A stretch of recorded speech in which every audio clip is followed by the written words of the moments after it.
तो स्टार्ट करें अमाइंस, क्या कहते हैं, स्टार्ट करें? हाँ सर स्टार्ट तो करना है। ठीक है अमाइंस से स्टार्ट करते हैं, लेकिन उससे भी ज़्यादा इंपॉर्टेंट चीज़ ये है कि टॉपिक को आप पूरा देखें बिना वीडियो को आप ना छोड़ें।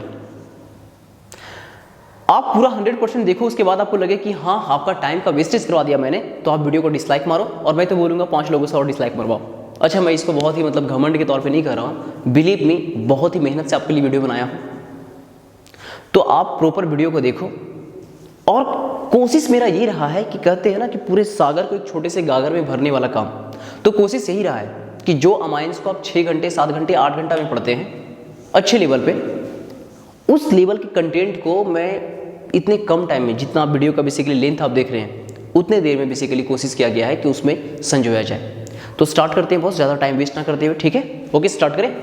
तो आप देखो अमाइंस में आपको पढ़ना क्या है, तो अमाइंस में आपको पढ़ना है कि अमाइंस होते क्या है। उसके बाद आपको क्या पढ़ना है सर अमाइंस में, उसके बाद हमें क्या पढ़ना है, अमाइंस का प्रिपरेशन पढ़ना है। लेकिन उससे भी पहले आप नोमेनक्लेचर देखोगे, तो आप अमाइंस का नोमेनक्लेचर देखोगे, आप प्रिपरेशंस देखोगे, उसके साथ साथ फिजिकल प्रॉपर्टीज देखोगे, फिर कुछ केमिकल प्रॉपर्टीज देखोगे। तो इतना देखेंगे, उसके बाद कुछ डाइजोनियम वगैरह को लेकर के चीज़ें था, तो वो सब चीज़ें हमारे पोर्शन से हट गया है। तो स्टार्ट करते हैं, बहुत ज़्यादा टाइम वेस्ट ना करते हुए, लेट्स स्टार्ट। ओके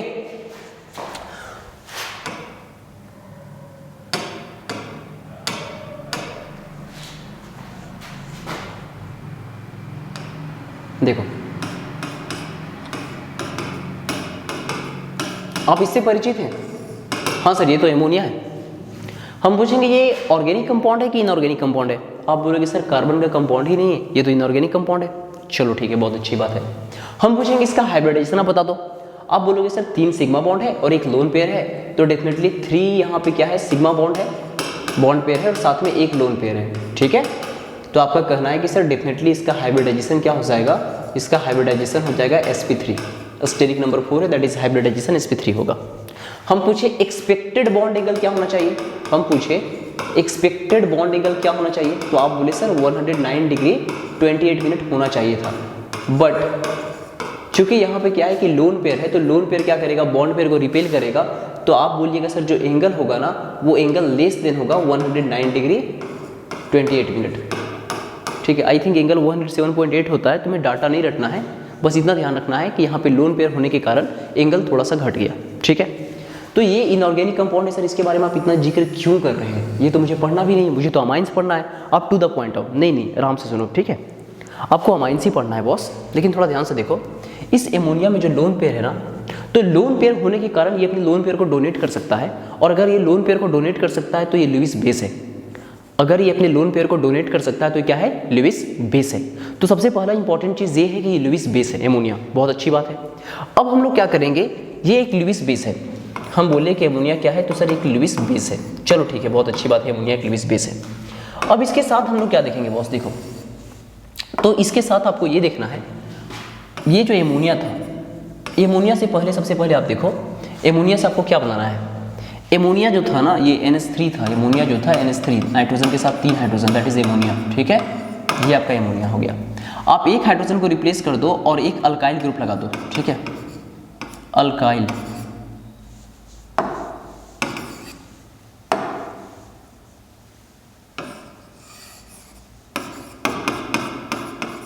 अल्काइल अमीन, और इधर हम बात करते हैं अराइल अमीन, ठीक है? अल्काइल अमीन में क्या होगा, हाइड्रोजन को आप रिप्लेस करते जाओगे और अल्काइल ग्रुप को आप लगाते जाओगे, ठीक है? That is alkyl amine. Don't worry, अभी एनसीईआरटी में एक एक लाइन दिखाऊंगा, पहले आप अगला 20 मिनट के आसपास चीज़ों को बढ़िया से देख लो, फिर आप एनसीईआरटी की एक लाइन देखना, एक एक लाइन आपको दिखाऊंगा एनसीईआरटी का, बिलीव मी एक एक लाइन। तो आप बोले कि सर ये जो अल्काइल अमीन है ना, अल्काइल अमीन क्या होंगे सर, हाइड्रोजन को रिप्लेस करना है और अल्काइल ग्रुप को लगाना है, that is CH3 group, C2H5 group, C3H7 group, तो ये हो गया अल्काइल अमीन। तो अल्काइल अमीन क्या हो सकता है सर, जब एक हाइड्रोजन को रिप्लेस करके एक अल्काइल ग्रुप लगाएंगे, दैट इज एक R ग्रुप लगाएंगे, तो 3 हाइड्रोजन में 1 हाइड्रोजन चला गया, तो 2 हाइड्रोजन बचेगा, RNH2, नाइट्रोजन के ऊपर भी लोन पेयर है, तो इसको हम बोलेंगे प्राइमरी, क्या बोलेंगे, प्राइमरी अल्काइल अमीन, ठीक है? अगर 2 हाइड्रोजन को रिप्लेस करके 2 R ग्रुप लगा दिए सर, तो R2NH भी नाइट्रोजन पे लोन पेयर है, तो ये हो जाएगा सेकेंडरी, ये क्या हो जाएगा, सेकेंडरी अल्काइल अमीन। अगर तीनों का तीनों हाइड्रोजन को रिप्लेस कर दिए सर और 3 R ग्रुप लगा दिए, तो R3N नाइट्रोजन पे लोन पेयर, ये क्या कहलाएगा, ये कहलाएगा टर्सरी अल्काइल अमीन। तो आप समझ गए कि सर जो अल्काइल अमीन होगा वो प्राइमरी हो सकता है, सेकेंडरी हो सकता है, टर्सरी हो सकता है। ये बात रही अल्काइल अमीन का। अब आपके साथ हम बात करना चाहेंगे अराइल अमीन। अराइल अमीन में क्या होगा, हाइड्रोजन को रिप्लेस करके एक एरोमेटिक पार्ट जुड़ेगा। हाइड्रोजन को रिप्लेस करके एक एरोमेटिक पार्ट जुड़ेगा। तो आप बोले कि सर यहाँ पे एरोमेटिक को AR लिखेंगे, AR, एक हाइड्रोजन रिप्लेस हुआ तो ArNH2 नाइट्रोजन पे भी लोन पेयर है। तो ये क्या हो गया, ये हो गया सर प्राइमरी अराइल अमीन, प्राइमरी अराइल अमीन। ठीक है, ये प्राइमरी अराइल अमीन हो गया। इसी तरह सर दो बार अगर एरोमेटिक ग्रुप आएगा तो डेफिनेटली दो हाइड्रोजन को रिप्लेस करेगा, एक हाइड्रोजन बचेगा। तो ये हो जाएगा सर सेकेंडरी, ये हो जाएगा सेकेंडरी अराइल अमीन, सेकेंडरी अराइल अमीन। ठीक है, तुम बोलोगे सर ये सब चीजें हम जान रहे हैं, अभी लास्ट में बोर्ड का लास्ट में आ गया, आप क्या कर रहे हो, कोई बात नहीं, घबराओ मत। तीनों के तीनों हाइड्रोजन को रिप्लेस करेंगे तो आप बोले कि सर ये क्या बना, ये बना टर्सरी अराइल अमीन, टर्सरी अराइल अमीन। चलो ठीक है, बहुत अच्छी बात है। तो आप बोले कि सर ये अल्काइल अमीन अराइल अमीन के बारे में हमने बात किया। अब एक काम करो, आप बढ़िया से बताना जो चाहते हो बताओ। ठीक है, हम बोले देखो मैं क्या बताना चाहता हूँ, मैं ये बोलना चाह रहा था कि एमोनिया क्या था। आप बोले सर एमोनिया लेविस बेस था।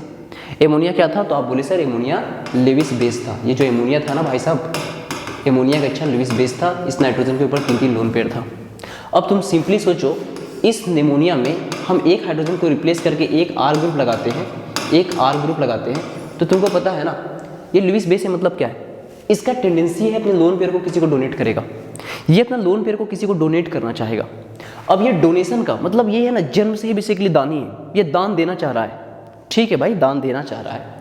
अब क्या है कि ये हाइड्रोजन के पास क्या क्षमता है कि ना ही ये इलेक्ट्रॉन को खींचने का काम करेगा, ना ही इलेक्ट्रॉन को देने का काम करेगा, ना इलेक्ट्रॉन डेंसिटी बढ़ाएगा, ना इलेक्ट्रॉन डेंसिटी घटाएगा। तो हाइड्रोजन ना ही इलेक्ट्रॉन डेंसिटी को बढ़ाता है, ना ही इलेक्ट्रॉन डेंसिटी को घटाता है। ठीक है, तो यहाँ पे हाइड्रोजन के कारण तो कोई इफेक्ट नहीं पड़ेगा, लेकिन ये जो R ग्रुप है, हाइड्रोजन को रिप्लेस करके जो R ग्रुप लगाए, तो R ग्रुप का टेंडेंसी होता है कि ये इलेक्ट्रॉन डोनेट करने का काम करता है, इलेक्ट्रॉन के डेंसिटी को बढ़ाएगा। ठीक है, आप क्या है ना, आप बेसिकली दान करना चाहते थे, ईश्वर ने आपको बहुत कुछ दिया भी, तो आप दान कर पाओगे। सपोज दैट घर में एक बूढ़ी माता है, एक दादी है, बहुत बढ़िया एग्जांपल लेते हैं, घर में दादी है, दान पुण्य करने का आदत है, वो चाहती है बेसिकली कोई ब्राह्मण आ गया, कोई भूखा बुजुर्ग कुछ भी आ गया तो उसको कुछ दान कर पाए।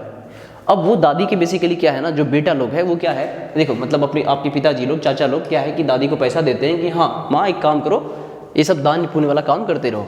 तो आपको क्या लगता है, आपकी दादी दान पुण्य करने का उनका क्षमता और बढ़ पाएगा? आप बोलोगे डेफिनेटली बढ़ेगा सर। तो ये एग्जाम्पल हो गया। अब सपोज दैट क्या है ना, तुम्हारे बेसिकली क्या है कि पापा लोग 3 भाई थे, अब एक बंदा बेसिकली क्या है ना पैसा दे रहे हैं, तो डेफिनेटली दान पुण्य कर पा रही है।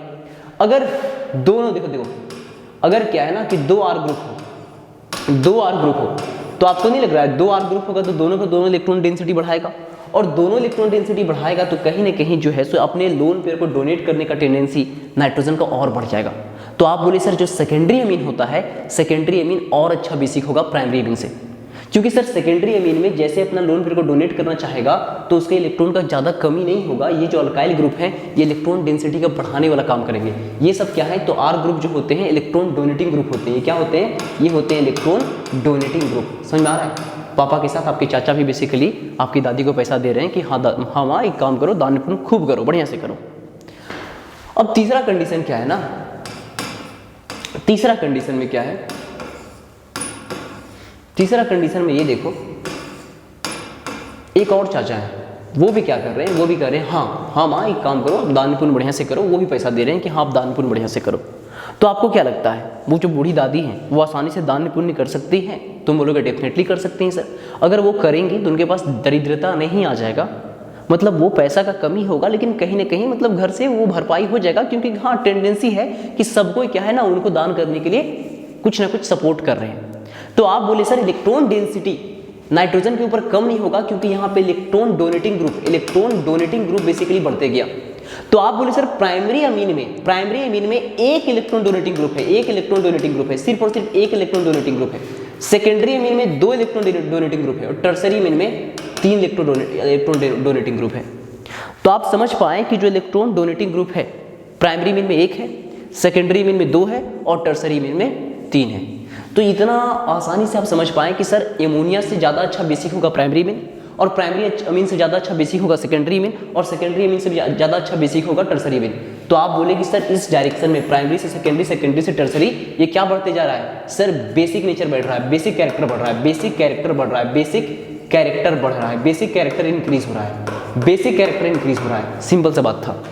हम पूछेंगे ज्यादा बेसिक कौन है, प्राइमरी मीन कि सेकेंडरी मीन कि टर्सरी मीन? आप बोलोगे सर प्राइमरी से अच्छा होगा सेकेंडरी और सेकेंडरी से अच्छा होगा टर्सरी, क्योंकि सर बेसिक जो टेंडेंसी होता है वो इलेक्ट्रॉन डोनेटिंग ग्रुप के डायरेक्टली प्रोपोर्शनल होता है। और हम लोग जानते हैं सर जो अल्काइल ग्रुप होता है इनके पास टेंडेंसी होता है प्लस आई का, ये प्लस इंडक्टिव इफेक्ट है, मतलब एक तरह का इलेक्ट्रॉन डोनेटिंग ग्रुप। ये इलेक्ट्रॉन की डेंसिटी को नाइट्रोजन के ऊपर बढ़ाएंगे तो डेफिनेटली नाइट्रोजन अपने लोन पेयर को बढ़िया से डोनेट कर पाएगा, मतलब इसका बेसिक नेचर बढ़ेगा। सिंपल, सो सिंपल, इतना आसान है, समझ पाए? हम पूछेंगे ज्यादा अच्छा बेस कौन होगा, एमोनिया की प्राइमरी में? तुम बोलोगे प्राइमरी में। तुम बोलोगे कि सर ये जो एमोनिया है ना, एमोनिया से अच्छा कौन, प्राइमरी में, और प्राइमरी अमीन से अच्छा कौन, सेकेंडरी में, और सेकेंडरी अमीन से अच्छा कौन, टर्सरी अमीन। और ये क्या है, फटाक से बोलो, ये है बेसिक नेचर। ये क्या है, ये है बेसिक नेचर या बेसिक कैरेक्टर, पक्का? तो आप बोले एमोनिया से ज्यादा बेसिक प्राइमरी, प्राइमरी मीन से ज्यादा अच्छा बेसिक सेकेंडरी में, और सेकेंडरी मीन से ज्यादा बेसिक टर्सरी में। अगर जो ज्यादा अच्छा बेस होगा तो आप क्लास 11th में एक चैप्टर था, दैट इज चैप्टर का नाम क्या था सर? चैप्टर का नाम जो हमारा था क्लास 11th में उसका नाम था आयोनिक इक्विलिब्रियम। हम जानते हैं जो बेस होगा, चाहे लुईस बेस हो चाहे अर्हेनियस बेस हो, जो भी बेस हो, अगर वो बेस है सर तो अच्छा बेस होगा तो उसका केबी हाई होगा। तो बेसिक स्ट्रेंथ को हम लोग मेजर करते हैं sir dissociation constant of base, that is KB के टर्म में। तो आप सिंपली कह सकते हो सर एमोनिया से ज्यादा बेसिक होगा प्राइमरी मीन, प्राइमरी मीन से ज्यादा बेसिक सेकेंडरी मीन, और सेकेंडरी मीन से ज्यादा बेसिक टर्सरी मीन। तो आप बोलोगे केबी जो है सर एमोनिया से ज्यादा किसका होगा, प्राइमरी मीन का, और प्राइमरी से ज्यादा सेकेंडरी मीन का, और सेकेंडरी मीन से ज्यादा टर्सरी मीन का। अच्छा, केबी के बाद एक होता है पीक केबी। पीक केबी क्या होता है ना, पीक केबी होता है माइनस लॉग केबी। पीक केबी कैसे क्या होता है, ये जो पीक केबी होता है ना, पीक केबी ये होता है माइनस लॉग केबी। केबी ठीक था, बस पीक पीना गलत चीज है ना, तो जहां जहां पीना लग जाएगा तो वहां वहां नेगेटिव लग जाएगा, नेगेटिव चीज है ना। तो आप बोले सर जो पिक के भी है, आप क्या बोले, पिक के भी है, तो पिक के भी होता है माइनस लॉग के बी। तो डेफिनेटली सर ये माइनस लॉग के बी है। एक तुम मुझे बात बताओ, हम बोलेंगे ज्यादा के बी किसका होगा, तुम बोलोगे जो ज्यादा अच्छा बेस उसका के बी ज्यादा, तो तुम बोलोगे सर सिंपली टर्सरी मीन का के बी ज्यादा होगा, टर्सरी मीन के बी ज्यादा होगा। ठीक है, मैंने मान लिया टर्सरी मीन का के बी ज्यादा होगा, टर्सरी मीन का के बी ज्यादा है, मैंने माना, बिल्कुल सही तुम बोल रहे हो, जो ज्यादा बेसिक उसका के बी ज्यादा। लेकिन भाई के भी ज्यादा ना, पीक के भी तो सबसे कम हो जाएगा क्योंकि माइनस से मल्टीप्लाई है। अरे भाई तुमको हम बोले कि 10 बड़ा है कि 7 बड़ा है, तो तुम बोलोगे डेफिनेटली सर 10 बड़ा है। लेकिन हम बोलेंगे -10 बड़ा है कि -7 बड़ा है, तो तुम बोलोगे सर अब -7 बड़ा है। मतलब जो ज्यादा बड़ा था उसमें माइनस से मल्टीप्लाई कर दिया तो छोटा बन गया। तुम बस इतना एकदम इसको कहते हैं इतना फूहड़ भाषा में, ये तो समझते हो ना भाई, जो ज्यादा बड़ा है उसको माइनस से मल्टीप्लाई कर दिया तो ज्यादा छोटा हो गया ना वो। तो तुम बोलोगे कि सर पीके भी सबसे कम उसका होगा जो स्ट्रॉन्ग बेस होगा। तुम बोलेंगे पीके भी सबसे कम किसका होगा, तो तुम बोलोगे टर्सरी मीन का, और सबसे ज्यादा किसका होगा तो एमोनिया का। फिर हम बोलेंगे के भी सबसे ज्यादा किसका होगा, तो बोलोगे सर के भी स्ट्रॉन्ग बेस का ज्यादा होगा, मतलब टर्सरी मीन का। क्या चीजें आप समझ पाए, होप आप समझ पाए। अभी हमारा कहानी यहाँ पे खत्म नहीं हुआ है बॉस, अभी तो कहानी चालू हुआ है, बेसिक नेचर। अब क्या है ना, देखो प्रॉब्लम क्या है ना, एक पॉसिबिलिटी देखें कि जो बूढ़ी दादी है उनका तीनों का तीनों बेटा क्या है ना, फटाक से बोलो, इलेक्ट्रॉन डेंसिटी बढ़ाने का काम कर रहा था, बहुत सही हम लोग सोचे थे। लेकिन अब दूसरा पॉसिबिलिटी क्या है, दूसरा पॉसिबिलिटी क्या है, दूसरा पॉसिबिलिटी क्या है कि आपके पापा बहुत अच्छा अर्न कर रहे हैं। नहीं आपके पापा नहीं लेते हैं, थोड़ा बुरा लगता है, अपना बुरा लगता है। काम करो, थोड़ा एक मोहल्ला का ले लो, एक पड़ोसी का ले लो, ठीक है ना। तो सपोज दैट एक पड़ोसी में एक अंकल है, बहुत बढ़िया अर्न करते हैं, ठीक है, बहुत अच्छी बात है। अब उनके 3 बेटा है, तीनों बेटा में क्या है कि ना ही कोई उनसे पैसा ले रहा है ना ही कोई पैसा दे रहा है, बहुत अच्छी बात है, ये हो गया एमोनिया। लेकिन वो दूसरा पॉसिबिलिटी सोचो कि अगर यदि उनका 3 बेटा रहता और एरोमेटिक जो होते हैं, एरोमेटिक क्या करेगा, इलेक्ट्रॉन डेंसिटी खींचने का काम करेगा। मतलब इस नाइट्रोजन से इलेक्ट्रॉन डेंसिटी खींचने का काम करेगा। ये बेस था तो अपना चाहता था कि इलेक्ट्रॉन डेंसिटी को हम डोनेट कर पाएं, लेकिन ये जो एरोमेटिक चीज़ है ये इलेक्ट्रॉन डेंसिटी को डोनेट करने नहीं देगा बल्कि खींचेगा। तुम ये सोचो कि एक बेसिकली बगल में अंकल जी रहते हैं, उनका एक बेटा जो है 1 नंबर का नालायक है, स्मोकिंग दिस दैट में पैसा खर्च करता है। तो डेफिनेटली तुमको क्या लगता है, उनका सेविंग बढ़ेगा कि घटेगा? तुम बोलोगे सर डेफिनेटली बेसिकली घटेगा। अब एक बेटा क्या है ना, उसका एकदम लत लगा हुआ था कि हाँ अल्कोहल से लेकर के सिगरेट वगैरह दिस दैट वगैरह, तो डेफिनेटली उनका खर्चा को घटाएगा, सॉरी उनके सेविंग को घटाएगा। अब क्या है कि अफसोस बगल में एक और अंकल जी है और उनका दोनों का दोनों जो बेटा है ना वो क्या करेगा, वो उनका दोनों बेटा ऐसा ही निकल गया, तो डेफिनेटली यहाँ पे अंकल को तो और दिक्कत होगा, इनके पास सेविंग कम होगा, ये कहाँ से किसी को डोनेट करेंगे, घर में इतना खर्चा है ना। तो आप बोले सर ये जो एरोमेटिक ग्रुप होते हैं, एरोमेटिक ग्रुप जो होते हैं सर इलेक्ट्रॉन विथड्रॉइंग ग्रुप होते हैं, इलेक्ट्रॉन खींचने वाला ग्रुप होते हैं, और इलेक्ट्रॉन को खींचेंगे तो डेफिनेटली जो है नाइट्रोजन के ऊपर जो लोन पेयर है वो आसानी से डोनेट नाइट्रोजन नहीं कर पाएगा, तो कहीं ना कहीं उसका बेसिक नेचर है वो घटेगा ही घटेगा। तो हम पूछे कि ज़्यादा बेसिक कौन होगा, प्राइमरी अराइल अमीन या सेकेंडरी अराइल अमीन या एमोनिया। तुम बोलोगे सर एमोनिया में तो कोई झमेला ही नहीं, लेकिन प्राइमरी जो एरोमेटिक अमीन है ना सर, प्राइमरी अराइल अमीन है ना, तो ये इलेक्ट्रॉन विथड्रॉइंग ग्रुप है, इलेक्ट्रॉन को खींचेगा, और जब इलेक्ट्रॉन को खींचेगा तो नाइट्रोजन अपना लोन पेयर कहाँ से अच्छा से डोनेट कर पाएगा। और जो सेकेंडरी अमीन जो है ना सर, सेकेंडरी अराइल अमीन, तो इस पे दो एरोमेटिक चीज है और दोनों का दोनों इलेक्ट्रॉन को खींचेगा, और जब इलेक्ट्रॉन को खींचेगा तो नाइट्रोजन कहाँ से अपनी इलेक्ट्रॉन डेंसिटी को डोनेट कर पाएगा। और जो टर्सरी है सर, टर्सरी में तो और प्रॉब्लम है, टर्सरी के अंदर देखो ना और प्रॉब्लम है। मुझे क्या प्रॉब्लम भाई, तो तुम्हारा कहना है कि सर टर्सरी जो है ना, टर्सरी में तीनों का तीनों एकदम तीन बेटा है और तीनों का तीनों नालायक है, समझ पा रहे हो। तो डेफिनेटली यार तीनों का तीनों जब इतना खर्चीला होगा तो इनका सेविंग कहाँ से रहेगा, किसी और को कहाँ से डोनेट कर पाएंगे। तो इतना सिंपल है कि सर अमोनिया में नाइट्रोजन के ऊपर 3 हाइड्रोजन था जो ना ही इलेक्ट्रॉन डेंसिटी को बढ़ाने का काम कर रहा था ना ही घटाने का काम कर रहा था। अल्काइल अमीन में जो अल्काइल ग्रुप लगते हैं वो इलेक्ट्रॉन डोनेटिंग ग्रुप होते हैं। आपका कहना है कि सर जो अल्काइल ग्रुप होते हैं वो इलेक्ट्रॉन डोनेटिंग ग्रुप होंगे, और इलेक्ट्रॉन डोनेटिंग ग्रुप होंगे तो लोन पेयर अपना नाइट्रोजन आसानी से डोनेट कर पाएगा। और दूसरी बात आपका कहना है कि सर जो अराइल ग्रुप होगा सर वो इलेक्ट्रॉन विथड्रॉइंग ग्रुप होगा, इलेक्ट्रॉन खींचने वाला ग्रुप होगा, और जब इलेक्ट्रॉन खींचने वाला ग्रुप होगा तो जाहिर सी बात है लोन पेयर को डोनेशन का बेसिकली जो क्षमता होता है, लोन पेयर वो अपना आसानी से डोनेट नहीं कर पाएगा नाइट्रोजन, मतलब उसका बेसिक टेंडेंसी घटेगा, बेसिक नेचर घटेगा। तो इतना सिंपल है चीज़ें इतना सिंपल है। आप यहाँ से बोल सकते हो, कुछ कंक्लूड कर सकते हो। हम पूछे आप क्या कंक्लूड करना चाहिएगा, तो आप बोलिएगा कि सर एक बात तो हम समझ पाए। हम पूछे क्या समझे आप बोले कि सर बेसिक नेचर का जब भी बात होगा ना सर, तो जो बेसिस होते हैं सर, जो बेसिस होते हैं बेसिस, तो बेसिस के लिए केबी हाई होता है, केबी हाई होता है। अच्छा बेस का केबी हाई होना चाहिए, और पीक के भी जो होगा सर वो माइनस लॉग केबी होता है, माइनस लॉग केबी होता है, तो पीक के भी कम होना चाहिए, दैट इज लो होना चाहिए स्ट्रॉन्ग बेस के लिए। किसके लिए बात कर रहे हैं, स्ट्रॉन्ग बेस के लिए, स्ट्रॉन्ग बेस के लिए केबी हाई और पीक के भी लो, इतना आसान है। और फिर हम बोले कि सर जब हम लोग कंपैरिजन के बारे में बात करेंगे ना, तो कंपैरिजन में ध्यान रखिए ये जो एमोनिया है ना, एमोनिया से अच्छा बेस कौन है, एमोनिया से अच्छा बेस होता है प्राइमरी अल्काइल अमीन, इससे भी अच्छा सेकेंडरी अल्काइल अमीन, इससे भी अच्छा टर्सरी अल्काइल अमीन। ये कौन है, ये अल्काइल अमीन है सर, आर अमीन, ये आर अमीन है अल्काइल अमीन। एमोनिया से अच्छा प्राइमरी अल्काइल अमीन, और प्राइमरी से अच्छा सेकेंडरी से अच्छा टर्सरी। क्योंकि इस डायरेक्शन में जब देखेंगे सर तो देख रहे हैं कि इलेक्ट्रॉन डोनेटिंग ग्रुप का टेंडेंसी इलेक्ट्रॉन डोनेटिंग ग्रुप बढ़ रहा है। सर प्राइमरी अमीन में एक इलेक्ट्रॉन डोनेटिंग ग्रुप है, सेकेंडरी में 2 है, टर्सरी में 3 है। लेकिन सर एमोनिया जो है ना, एमोनिया अभी भी किससे अच्छा है, प्राइमरी अराइल अमीन से, प्राइमरी अराइल अमीन से। क्योंकि सर अराइल अमीन क्या है, मतलब एक बोझ ही तो है, इलेक्ट्रॉन डेंसिटी को खींचने का ही तो काम कर रहा है। और जो सेकेंडरी अराइल अमीन है सर वो क्या करेगा, वो भी इलेक्ट्रॉन डेंसिटी को खींचने का ही काम करेगा। तो डेफिनेटली यहाँ पे प्राइमरी अराइल अमीन में चलो ठीक है, थोड़ा बहुत जीवन अभी भी सही रहेगा, नाइट्रोजन अपना लोन पे डोनेट कर सकता है क्योंकि एक इलेक्ट्रॉन डेंसिटी खींचने वाला है। लेकिन यहाँ पे सेकेंडरी में 2-2, तो इलेक्ट्रॉन डेंसिटी डोनेट करने का टेंडेंसी कितना घट जाएगा, और टर्सरी में तो और कम हो जाएगा ना जी।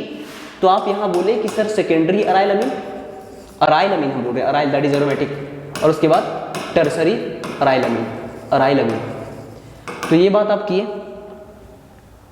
अब ऐसा क्यों होता है समझिए अराइल के साथ, अराइल में एरोमेटिक चीज, आप एरोमेटिक में दुनिया में सबसे एकदम सिंपल को एग्जांपल आप समझते हैं तो आप बेंजीन को समझ जाते हैं, ठीक है। सपोज दैट प्राइमरी ही था, तो ये नाइट्रोजन अपना नाइट्रोजन के ऊपर जो लोन पेयर प्रेजेंट है वो किसी को डोनेट करता। अब तुम सोचो बेचारा किसी को डोनेट करना चाहेगा तो यहाँ पे इसको क्या दिखेगा, बोलेगा सुन बे नाइट्रोजन, तेरे पास है लोन पेयर, मेरे पास है सिग्मा, और यहाँ पे है पाई बॉन्ड। तो बोलेगा lone pair sigma pi bond मतलब रेजोनेंस।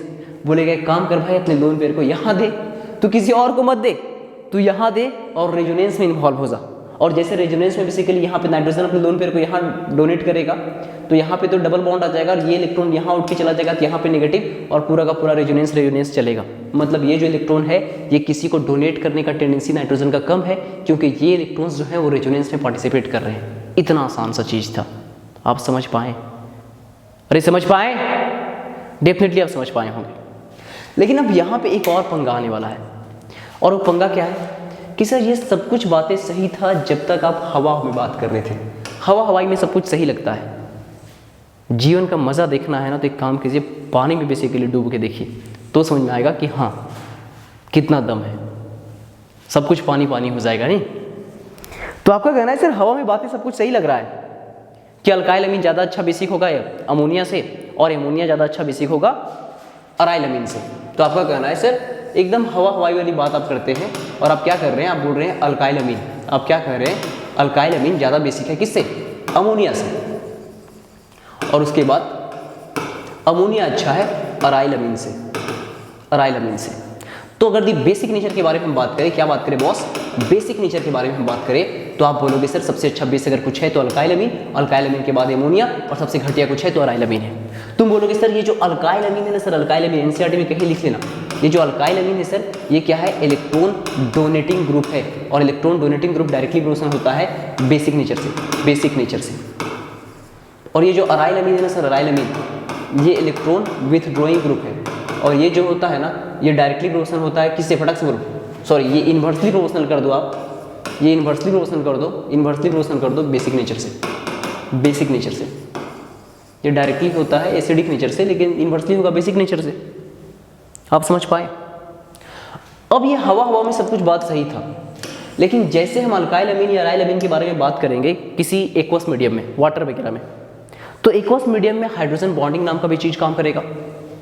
एक्वस मीडियम में स्टेरिक हिंड्रेंस वगैरह भी काम करेगा। तुम बोलोगे क्या मजाक बात कर रहे हो यार, क्या वाहियात बात कर रहे हो, मतलब साला गैसेस मीडियम में कोई स्टेरिक हिंड्रेंस काम नहीं करेगा, और जैसे एक्वस मीडियम में आया तो स्टेरिक हिंड्रेंस। तुम बोलोगे ना भाई आराम से, क्लास 11 में पढ़े हो गैसेस स्टेट, और वहाँ पे क्या एजम्पशन है, आप गैसेस स्टेट्स में एजम्पशन ही पढ़ते हो कि गैसेस के मॉलिक्यूल्स का जो वॉल्यूम है उसको हम नेग्लिजिबल लेके चलते हैं। अरे भाई जिसका वॉल्यूम है नेग्लिजिबल है वहाँ काहे का स्टेरिक हिंड्रेंस। अरे गैसेस का इंडिविजुअल जो वॉल्यूम है एकदम नेग्लिजिबल है, एकदम नेग्लिजिबल है, एकदम नेग्लिजिबल है। जब इंडिविजुअल वॉल्यूम नेग्लिजिबल है तो आप स्टेरिक हिंड्रेंस के बारे में क्यों बात कर रहे हो? स्टेरिक हिंड्रेंस तो सोचना ही नहीं है ना। जब इंडिविजुअल वॉल्यूम अगर यदि क्या है नेग्लिजिबल है तो काहे का स्टेरिक हिंड्रेंस, कोई स्टेरिक हिंड्रेंस नहीं। आप समझ पा रहे हैं मैं क्या कहना चाह रहा हूँ? अगर इंडिविजुअल वॉल्यूम नेग्लिजिबल है तो कोई स्टेरिक हिंड्रेंस नहीं, कोई स्टेरिक हिंड्रेंस नहीं, कोई स्टेरिक हिंड्रेंस नहीं। गैसेस का जंक्शन यही है, तो वहाँ पे सब कुछ आप जैसे सोच रहे थे वैसे चलेगा। लेकिन जैसे आप बात करते हो एक्वस मीडियम में, तो एक्वस मीडियम में प्रॉब्लम क्या आ जाता है सर? एक्वस मीडियम में प्रॉब्लम आने वाला है, फटाक से बोलो सर, स्टेरिक हिंड्रेंस वगैरह सब कुछ बात करेंगे हम। कहाँ एक्वस मीडियम में किसी का थोड़ी ना साइज, जो हाइड्रेटेड साइज होगा एक्वस मीडियम में जो साइज होगा उसका जो सॉल्वेटेड साइज होगा, सॉल्वेंट में जो साइज होगा उसको नेग्लिजिबल थोड़ी ना लेके चलेंगे। तो वहां स्टेरिक हिंड्रेंस नाम का चीज काम करेगा, वहां हाइड्रोजन बॉन्डिंग नाम का चीज काम करेगा। तो वहां पे देखेंगे सर, तो डेफिनेटली हर किसी का भी मुझे मान के चलो, मुझे किसी का भी चेक करना है, मुझे दुनिया में किसी का भी चेक करना है कि कौन ज्यादा बेसिक है, तो मैं देख के नहीं बता सकता हूं। सबसे सही तरीका है, आप केमिस्ट्री में चाहिए, आप उसका क्या कीजिए, डिसोसिएशन कीजिए। डिसोसिएशन करने के बाद उसका Kb निकालिए, that is ionisation constant of basis. अगर वो वैल्यू आपको बहुत ज़्यादा मिल रहा है तो आप बोलोगे स्ट्रॉन्ग बेस है, अगर कम मिल रहा है तो आप बोलोगे वीक बेस है। So simple. बाकी चीज़ें तो थ्योरी है, जो प्रत्यक्ष है, जो सामने आपके सामने क्या Kb है, Kb ज़्यादा तो स्ट्रॉन्ग बेस। तो क्या लगता है हम लोग लेबोरेटरी में जाकर के चेक करेंगे कि किसका Kb ज़्यादा किसका Kb कम? नहीं, आपसे एग्जामिनर सबके बारे में नहीं पूछेगा, आपसे एग्जामिनर वही पूछेगा जो एनसीईआरटी में दिया है। तो एनसीईआरटी में दो चीज़ दिया हुआ है, जब अल्काइल ग्रुप, जब आर ग्रुप क्या हो CH3 हो, और दूसरे केस में जब आर ग्रुप क्या हो C2H5 हो। तो जब आर ग्रुप CH3 होगा, जब आर ग्रुप CH3 होगा तो आप सोच रहे थे कि सबसे बेसिक कौन होगा? आप सोच रहे थे सबसे बेसिक सर अल्काइल अमीन में टर्सरी, फिर सेकेंडरी, फिर प्राइमरी। लेकिन जब आर ग्रुप CH3 होगा तो सबसे ज़्यादा बेसिक था सेकेंडरी, उसके बाद क्या था प्राइमरी, और लास्ट में टर्सरी। ठीक है। और R ग्रुप, जब R ग्रुप C2H5 है तो देखा गया कि सबसे ज्यादा बेसिक कौन है, अभी भी सेकेंडरी, टर्सरी नहीं है, बेसिक सबसे ज्यादा कौन है, सेकेंडरी है, और सेकेंडरी के बाद कौन है, टर्सरी है, और सबसे लास्ट में प्राइमरी है। तो आप बोलिएगा सर R ग्रुप जो है ना CH3 छोटा होता है और C2H5 अपने आप में बड़ा होता है, तो आप बोलिएगा सर बड़ा में जो संख्या मिल रहा है वो मिल रहा है 231 और छोटा में जो संख्या मिल रहा है सर वो है 213। छोटा में जो संख्या मिल रहा है सर वो है 213 और बड़ा में जो संख्या मिल रहा है सर वो है 231। तो आपने क्या बोला, आपने बोला कि सर R ग्रुप जब छोटा है सर CH3 है तो मुझे बेसिकली मिला 213 और जब R ग्रुप बड़ा है तो मुझे मिला 231। So simple. मतलब ज़्यादा बेसिक कौन होगा, R ग्रुप जब CH3 तो सेकेंडरी अमीन होगा सर, उसके बाद प्राइमरी होगा सर, उसके बाद टर्सरी होगा। टर्सरी सबसे ज़्यादा नहीं बल्कि सबसे कम हो गया सर। ये लेकिन कहाँ बात हो रहा है, ये बात हो रहा है एक्वस मीडियम में, एक्वस मीडियम में, एक्वस मीडियम में, थोड़ा ध्यान से देखना, ये बात हो रहा है एक्वस मीडियम में, एक्वस मीडियम में, एक्वस मीडियम में, एक्वस मीडियम में हम लोग बात कर रहे हैं। आप समझ पा रहे हैं? और आप बोले सर जब R ग्रुप थोड़ा सा बड़ा होगा C2H5 होगा तो सबसे ज्यादा कौन, सेकेंडरी, फिर टर्सरी, फिर प्राइमरी। अब बोलोगे सर R ग्रुप C4H9 हुआ तो, C10H21 हुआ तो, अरे भाई हम लोग अंदाजा नहीं लगा सकते हैं, फिर उसके लिए हमें फिर वही KB ही मेजर करना रहेगा। तो एग्जामिनर इतना पागल नहीं है कि तुम्हें बोलेगा C3H7 रहा तो, C4H9 रहा तो, C5H11 रहा तो। NCERT में जब दोनों का जिक्र किया तो इसी के बारे में आएगा। और नीट 2019 में, नीट 2019 में ये क्वेश्चन आया था, नीट 2019 में ये क्वेश्चन आया था बेसिक स्ट्रेंथ वाला, एक्वस मीडियम में। कौन से मीडियम में, एक्वस मीडियम में। और ये NCERT में बहुत बढ़िया से लिखा हुआ है, ये नीट 2019 में क्वेश्चन आया था, ठीक है। अच्छा नीट मतलब नीट JEE दोनों समझो, क्योंकि दोनों का पेपर NTA ही बनाती है। और JEE का पेपर क्या है, JEE का पेपर तो अवेलेबल ही नहीं है ऑफलाइन, वो तो NTA ऑनलाइन एग्जाम कंडक्ट कर लेती है, अपने अपने आंसर की निकाल देती है। तो फिर आप समझ सकते हैं कि सर जो नीट का एग्जामिनेशन है उसको आप ऑथेंटिक मान के चलो, उसके अकॉर्डिंग हम पेपर का लेवल को स्टैंडर्ड समझ सकते हैं। अब NCERT को बहुत बढ़िया से देखते हैं। तो अमाइंस में पढ़ना है बॉस। तो अमाइंस बेसिकली कैसे बना, आप बोले कि सर अमाइंस अभी सब कुछ देख लें, प्राइमरी में, सेकेंडरी में, टर्सरी में। तो अमाइंस वगैरह में हम लोग देख सकते हैं, ठीक है।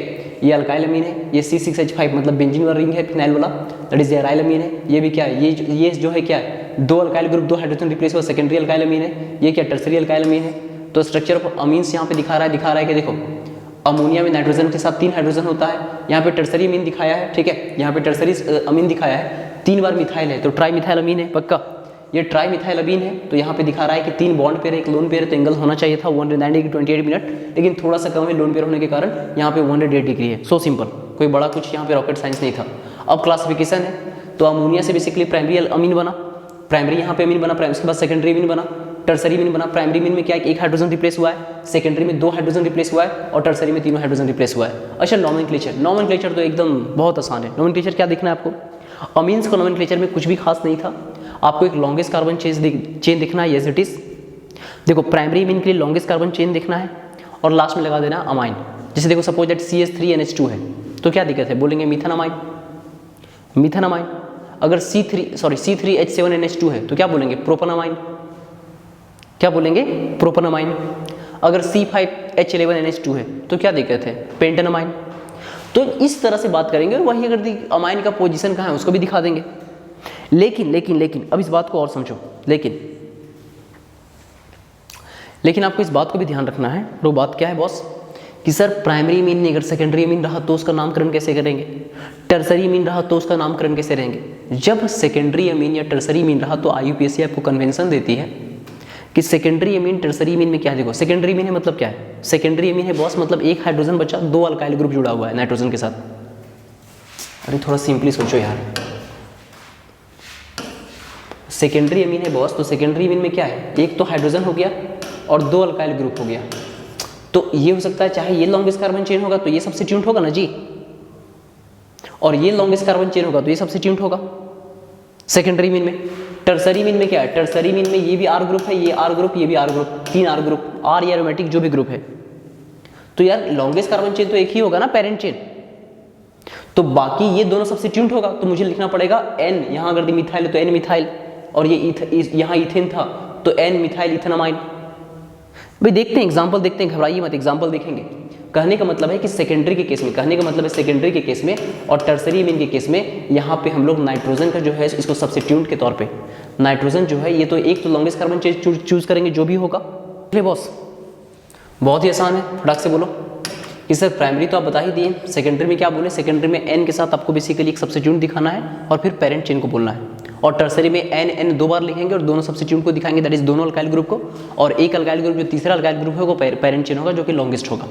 तो आप देख लो, अगर यदि यहाँ पे कुछ ऐसे CH3 CH2 NH2 है, मतलब यहाँ पे 2 हाइड्रोजन बचा हुआ है, तो ये प्राइमरी मीन है, तो मुझे तो कोई दिक्कत है ही नहीं। लॉन्गेस्ट कार्बन चेन में 2 कार्बन, तो इथेन बोलोगे और यहाँ पे क्या बोल दोगे, इथेनामाइन हो जाएगा, इथेनामाइन, सो सिंपल।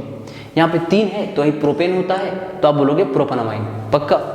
अब क्या है कि यहाँ पे देखो बहुत बढ़िया से, यहाँ भी क्या है, यहाँ भी 3 ही कार्बन है, लेकिन नाइट्रोजन जो है, अब यहाँ पे नाइट्रोजन का आपको पोजीशन दिखाना पड़ेगा। यहाँ पे डायरेक्टली नहीं बोल दोगे प्रोपेनामाइन, यहाँ पे जो प्रोपेनामाइन बोलोगे, लेकिन यहाँ पे जो अमाइन ग्रुप है कौन से पोजीशन पे है, आप इधर से नंबरिंग करो चाहे इधर से नंबरिंग करो, सेकेंड पोजीशन पे हो जाएगा, तो प्रोपान 2 अमाइन हो जाएगा, propane 2 amine, propane 2 amine, propane 2 amine, आपको पोजीशन दिखाना पड़ेगा। अच्छा यहाँ पे 1 लिखो चाहे नहीं लिखो कोई फर्क नहीं पड़ेगा, यूपीएससी आपको इतना कन्वेंशन देती है। लेकिन फिर यहाँ पे देखो सर, यहाँ पे क्या है ना, यहाँ पे नाइट्रोजन के साथ डायरेक्टली एक हाइड्रोजन जुड़ा हुआ है और 2 अल्काइल ग्रुप, एक R डैश, तो जाहिर सी बात है लॉन्गेस्ट कार्बन चेन तो एक ही होगा सर। और कहीं ना कहीं आपको दिख रहा होगा बॉस लॉन्गेस्ट कार्बन चेन कौन है, ये सेकेंडरी मीन है, तो सेकेंडरी मीन में अगर ये लॉन्गेस्ट कार्बन चेन है तो आप इसको सब्स्टिट्यूट के तौर पर ट्रीट करोगे, अभी बताए थे ना जी, तो एन मिथाइल इथेनामाइन बोलोगे, देखो तो है एन मिथाइल इथेनामाइन, ये हो जाएगा आपका पेरेंट चेन, ये लॉन्गेस्ट है तो ये क्या हो जाएगा, ये हो जाएगा पेरेंट चेन, और आप इसको सब्स्टिट्यूट के तौर पर ट्रीट करोगे इस अल्काइल ग्रुप को, और ये सब्स्टिट्यूट के तौर पे है तो एन के साथ दिखाओगे एन मिथाइल इथेनामाइन। फिर यहाँ पे देखो, यहाँ बोलोगे सर तीनों का तीनों बराबर है, अरे सर ये टर्सरी मीन है लेकिन तीनों का तीनों R ग्रुप बराबर है, कोई बात नहीं भाई, तीनों R ग्रुप बराबर है, किसी एक को चूज कर लेते हैं तो आसान है, किसी एक को भी प्यारा बेटा बना दो, यही राजा बेटा हो गया अपना। तो ये क्या हो गया सर, ये हो गया आज से अपना longest carbon chain, that is methyl group. तो आप बोलो कि एन एन डाई मिथाइल, अरे लॉन्गेस्ट कार्बन चेन में तो एक ही आएगा ना, फिर 2 सब्स्टिट्यूट हो जाएगा, इसको बोलोगे एन एन, ये दोनों सब्स्टिट्यूट हुआ तो दोनों के लिए बोल रहे हैं N N di methyl methanamine, देखो नाम क्या है N N di methyl methanamine, कितना आसान है।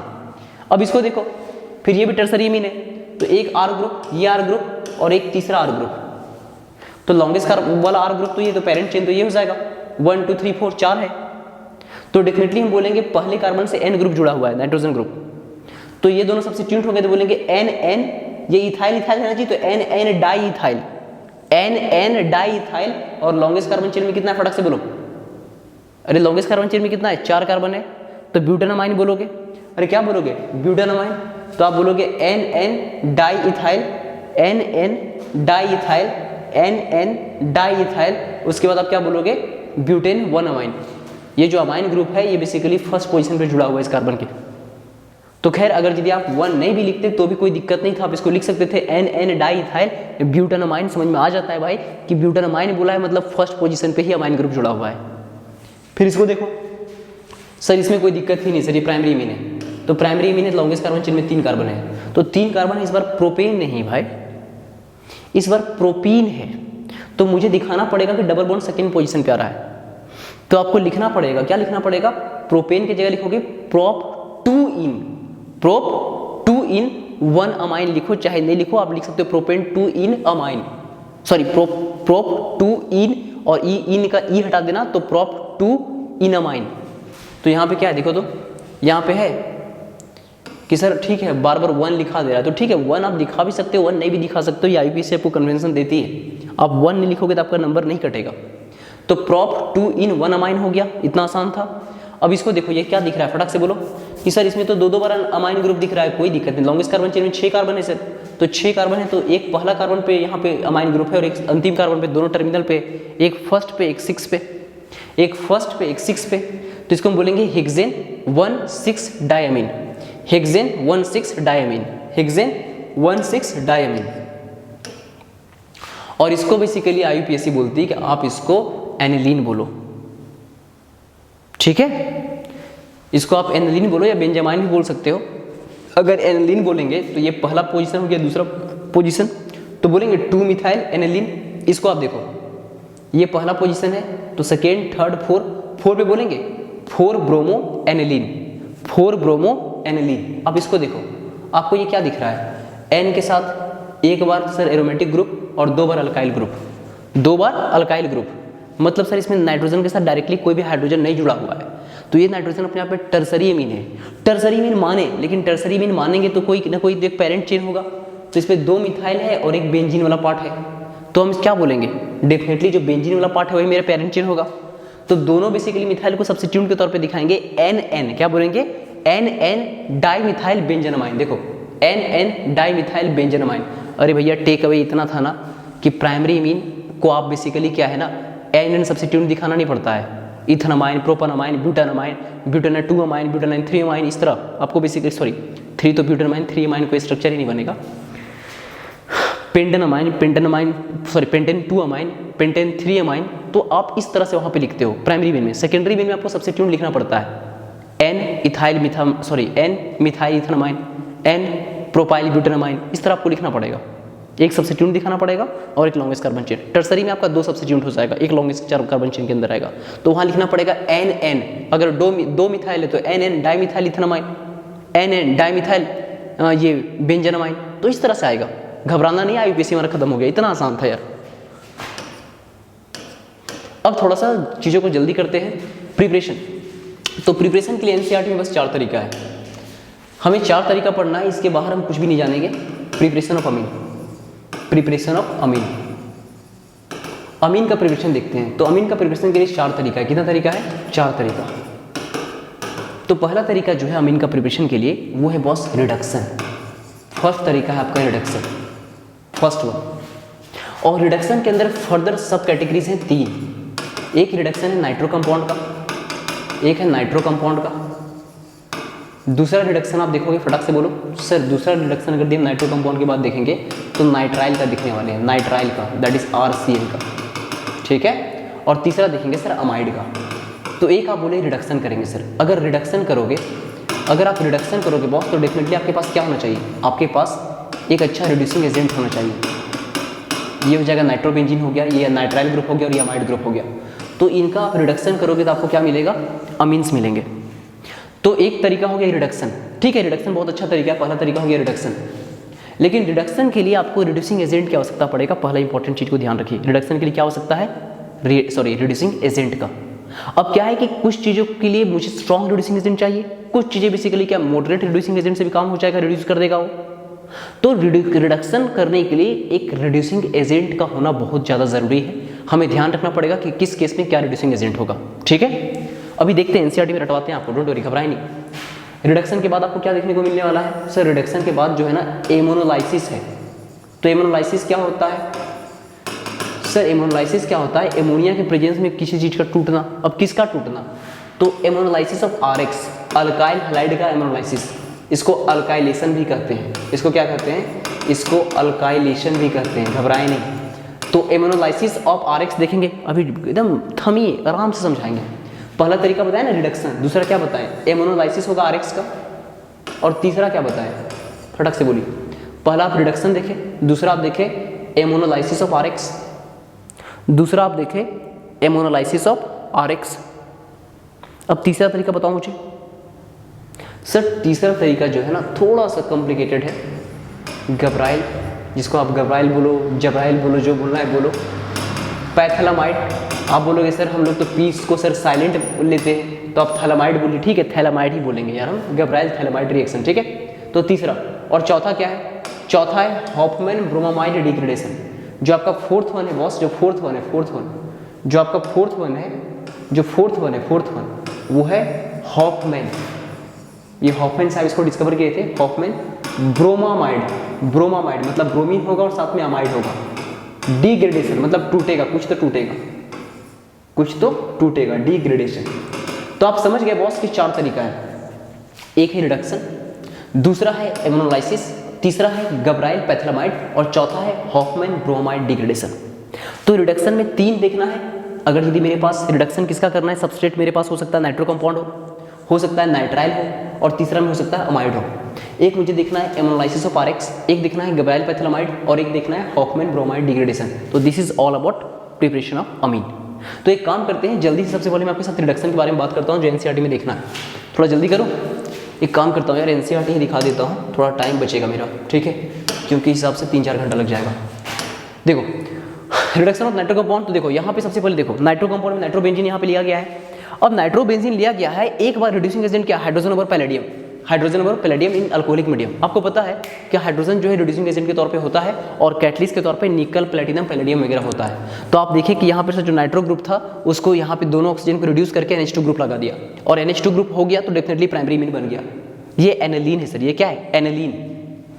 अभी कुछ देर पहले देखे थे ना नोमेनक्लेचर में, किसको हम लोग एनिलीन कहते हैं। आप इसको देखो सर, ये भी नाइट्रोबेंजीन है, लेकिन रिड्यूसिंग एजेंट के तौर पर hydrogen over palladium in alcoholic medium तो ले ही सकते हैं। रिड्यूसिंग एजेंट मेरे पास 3+ HCl भी हो सकता है, 3+ HCl भी हो सकता है, या फिर आयरन प्लस HCl हो सकता है। अरे सर मुझे क्या चाहिए, हाइड्रोजन चाहिए। आप मुझे सिंपली ये बताओ, कम से कम आपको ये तो पता होगा ही ना, आप मुझे ये बता दो कि 3 अगर यदि HCl के साथ रिएक्शन करेगा तो क्या बनेगा, चाहे SnCl2 बनेगा चाहे SnCl4 बनेगा, SnCl2 बनेगा और साथ में हाइड्रोजन। अरे ये मेटल है और ये एसिड है, तो सॉल्ट प्लस हाइड्रोजन देगा ना जी, और हाइड्रोजन मिला तो मेन काम रिडक्शन के लिए कौन है, हाइड्रोजन ही तो है। हाइड्रोजन ही तो जाकर के बेसिकली ऐड हुआ होगा, एडिशन ऑफ हाइड्रोजन क्या रहा होगा, रिडक्शन। तो आप समझ गए सर, यहाँ पे 3 ओवर जो HCl है तो SnCl2 प्लस हाइड्रोजन, और ये जो हाइड्रोजन है यही चीज़ों को रिड्यूस करने वाला है। यही इस नाइट्रो जो ग्रुप था, नाइट्रो ग्रुप को रिड्यूस करेगा और इसको बेसिकली क्या है, अमाइन ग्रुप में कन्वर्ट करेगा। तो हम बोले बहुत अच्छी बात है। तो आयरन ओवर HCl का बेसिकली यहाँ पे इसका बताओ सर, ये भी वैसा ही करेगा, ये बेसिकली मेटल है, ये एसिड है, तो सॉल्ट मिलेगा FeCl2 और साथ में हाइड्रोजन, और जो हाइड्रोजन है यही हाइड्रोजन जाकर के इसको रिड्यूस करेगा, तो जाहिर सी बात है ये जो है सो अमाइंस में कन्वर्ट हो जाएगा। इतना आसान था। अब हम पूछेंगे यार एक बात बताओ, ये दोनों को साथ में लिया है, मतलब दोनों में बेटर कौन होगा, तो तुम बोलोगे सर लोहा वाला ज़्यादा बेटर होगा। टीना से हमेशा अच्छा लोहा जिंदगी में होता है क्या, नहीं, इतना घटिया कंसेप्ट नहीं सोचना है, ठीक है। यहाँ भावना से चीज़ें नहीं चलता है, फैक्ट से चलता है। आप बोलोगे सर केमिस्ट्री में इतना एक्सेप्शन और आप फैक्ट बोल रहे हो, पागल समझ लिए हो मैं। कोई नहीं भाई, देखो यहाँ पे FeCl2 साथ में क्या, हाइड्रोजन, पक्का। तो आपका कहना है सर आयरन जब रिएक्ट करेगा HCl के साथ तो FeCl2 मिलेगा और साथ में हाइड्रोजन मिलेगा। अब क्या है ना सर, सबसे खास बात ये, मेरे पास जो FeCl2 बन गया है, अगर यदि इसका हम क्या कराते हैं सर, हाइड्रोलाइसिस कराते हैं, मतलब इसमें स्टीम पास कराते हैं, तो स्टीम पास कराएंगे तो Fe2O3 मिलेगा, दैट इज फिर आयरन का ऑक्साइड मिलेगा, और साथ में क्या मिलेगा, साथ में मिलेगा HCl, साथ में क्या मिलेगा, HCl। तो सबसे खास बात ये है ना, जब आयरन को आप लेते हो HCl के प्रेजेंस में, तो FeCl2 प्लस हाइड्रोजन मिला, और ये हाइड्रोजन क्या कर दिया, रिड्यूस कर दिया, और इसके एक मॉलिक्यूल तो होंगे नहीं तो करोड़ों मॉलिक्यूल होंगे। अब हर बार HCl थोड़ी ना लाएंगे, ऐसा थोड़ी ना कि किसी बगल वक्त किराना दुकान में मिलता है, हाँ भैया HCl ले आए, अरे महंगा होता है यार। तो भैया कहने का मतलब ये है कि आप चाहोगे कि सस्ता सुविधा आपका काम हो जाए, तो जो FeCl2 बना है ना, ये वाटर के साथ, स्टीम के साथ हाइड्रोलाइज होगा और साथ में फिर से HCl दे देगा। तो बोलोगे सर यहां भी कुछ ऐसा ही करा देते, नहीं भैया, जो टीन होता है ना वो स्टीम से पैसिव होता है, उसे रिएक्ट नहीं करेगा। तो कहने का मतलब है फिर से HCl नहीं मिलेगा, लेकिन यहाँ HCl फिर से मिल जाएगा, तो आपके लिए ये प्रोसेस ज़्यादा इकोनॉमिकल है। और अभी NCERT बोल रहा है ना कि थोड़ा समझदार बनो, स्क्रैप आयरन चुनो। कौन सा आयरन, स्क्रैप आयरन, देख रहे हैं, आयरन स्क्रैप, वही कूड़ा कचरा वाला लोहा, ठीक है। और हाइड्रोक्लोरिक एसिड के साथ रिएक्ट कीजिए, क्योंकि FeCl2 जो बना है वो हाइड्रोलाइसिस के बाद बेसिकली फिर से हाइड्रोक्लोरिक एसिड दे देगा रिएक्शन के लिए, ठीक है। बस स्टार्टिंग में थोड़ा सा मुझे जरूरी पड़ेगा HCl का, क्योंकि बार बार तो HCl बन ही जाएगा। तो आप बोले कि sir reduction of nitro compound हम समझे, अब आप आगे निकलिए, टाइम थोड़ा हो रहा है ज्यादा, पक्का, कोई नहीं भाई। दूसरा देखो रिडक्शन ऑफ नाइट्राइल, ये क्या RCN है, हाँ सर बिल्कुल RCN है, ये नाइट्राइल है। अगर हम इसको रिड्यूस करते हैं, रिड्यूसिंग एजेंट हम क्या ले सकते हैं, hydrogen in the presence of nickel, hydrogen in the presence of nickel, हाँ sir hydrogen in the presence of nickel, palladium, platinum, आप कुछ भी ले सकते हो। एक तरीका तो ये हो गया, ये रिड्यूस करेगा, बहुत अच्छी बात है। और दूसरा तरीका क्या है, सोडियम अमलगम। आपको पता है, मैं एक बच्चा से पूछा कि भाई ये जो सोडियम अमलगम है, बस मैं ऐसे लिख दिया RCN, ठीक है, और ऐसे लिख दिया था सोडियम अमलगम NaHG, और यहाँ लिख दिया था अल्कोहलिक मीडियम लिख दिया था, अल्कोहलिक मीडियम। और पूछे कि भाई यहाँ पे प्रोडक्ट ऐसे मिलता है RCH2NH2, तो बताओ यहाँ बेसिकली कितना Hg होगा और क्या रहा होगा। तो पता है आपको, बिलीव नहीं होगा जवाब कैसा मिला था।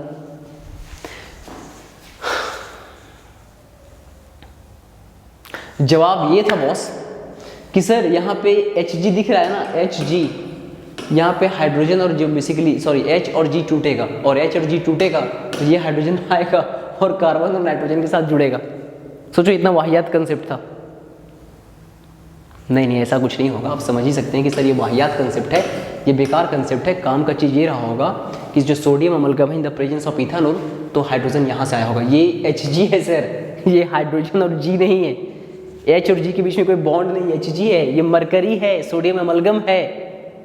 इसके प्रेजेंस से मुझे देना है अल्कोहलिक मीडियम को, तो हाइड्रोजन यहाँ से निकलेगा। और ये जो RCN sir suppose that R group suppose that CH3 था, CH3 C triple bond N था, हम ले लिए क्या ले लिए sodium amalgam in the presence of alcoholic medium लिख दिए डायरेक्टली। तो आपको प्रोडक्ट क्या मिल जाएगा, प्रोडक्ट ये मिलेगा CH3 मिलेगा, C उसके साथ एक नाइट्रोजन रहेगा और कार्बन नाइट्रोजन का 2 बॉन्ड टूटेगा, तो इस कार्बन के जो 2 बॉन्ड का नुकसान हुआ तो यहाँ पे 2 हाइड्रोजन जुड़ जाएगा। इसी तरह इस नाइट्रोजन का 2 बॉन्ड का नुकसान हुआ तो 2 हाइड्रोजन जुड़ गया। अच्छा पहले R ग्रुप क्या था, पहले R ग्रुप सिर्फ और सिर्फ CH3 था। अब क्या है, इसको आप रिड्यूस किए तो R ग्रुप क्या बन गया, R ग्रुप सर CH3 के साथ CH2 और जुड़ गया, मतलब R ग्रुप अब आपके पास हो गया सर C2H5, R ग्रुप हो गया C2H5। पहले R ग्रुप CH3 था, अब R ग्रुप C2H5 हो गया। पहले R ग्रुप CH3 था, अब R ग्रुप C2H5 हो गया। पहले R ग्रुप मेरा CH3 था, अब जो मेरा R ग्रुप है वो C2H5 हो गया। तो कहने का मतलब ये है बॉस कि यहाँ पे R ग्रुप का लंबाई बढ़ गया। पहले R ग्रुप में सिर्फ CH3 काउंट करते, ये CN अलग हो गया, नाइट्राइल ग्रुप है, साइनो ग्रुप है। लेकिन अब जो मेरा R ग्रुप है वो CH3 के साथ साथ CH2 कंप्लीट हो गया ना, मतलब ये हो गया मेरा R ग्रुप। तो R ग्रुप तुमको नहीं लग रहा है पहले से छोटा हो गया कि बड़ा हो गया? सर पहले R ग्रुप CH3 था, अब R ग्रुप C2H5 हो गया, मतलब एक CH2 ग्रुप और जुड़ गया, तो डेफिनेटली R ग्रुप का लंबाई बढ़ गया। तो इसी को कहते हैं एसेंट ऑफ चेन। क्या कहते हैं? Ascent of chain. यहाँ पे जो बेसिकली अमीन मिलेगा उसमें जो R ग्रुप है उसका लंबाई बढ़ जाएगा, तो आप बोलिएगा ये जो रिएक्शन है सर वो एसेंट ऑफ अमाइन हुआ, एसेंट ऑफ अमाइन सीरीज। यहाँ पे अमाइन सीरीज का लंबाई बढ़ जाता है, ध्यान रहेगा। खास बात ये था कि अमाइन सीरीज का लंबाई बढ़ जाता है। अच्छा कोई जरूरी नहीं कि सिर्फ और सिर्फ हाइड्रोजन और निकल ये ले सकते हैं। Strong reducing agent sodium borohydride, उससे भी strong reducing agent lithium aluminium hydride ले सकते हैं। और यार अगर वीक रिड्यूसिंग एजेंट रिड्यूस कर सकता है तो स्ट्रॉन्ग भी तो रिड्यूस ही कर सकता है।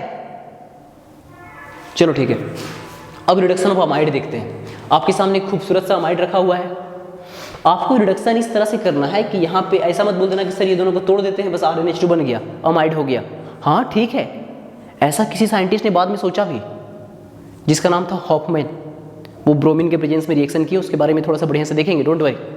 खैर जितना NCERT में उतना ही देखेंगे। तो यहाँ मुझे देखना है रिडक्शन ऑफ अमाइड। तो रिडक्शन ऑफ अमाइड में आप क्या देखिएगा, रिडक्शन ऑफ अमाइड में देखिएगा सर जो रिड्यूसिंग एजेंट था लिथियम एल्युमिनियम हाइड्रेट, उसको लिए और अगले स्टेप में हाइड्रोलाइसिस करेंगे। तो यहाँ पे क्या हो जाएगा, ये रिड्यूस करेगा, बहुत ही अच्छा रिड्यूसिंग एजेंट है। और अल्कोहल फिनोल ईथर में आप इसको देखते हैं कि ये बहुत ही एक्सपेंसिव है, ठीक है एक्सपेंसिव है लेकिन बहुत अच्छा रिड्यूसिंग एजेंट है।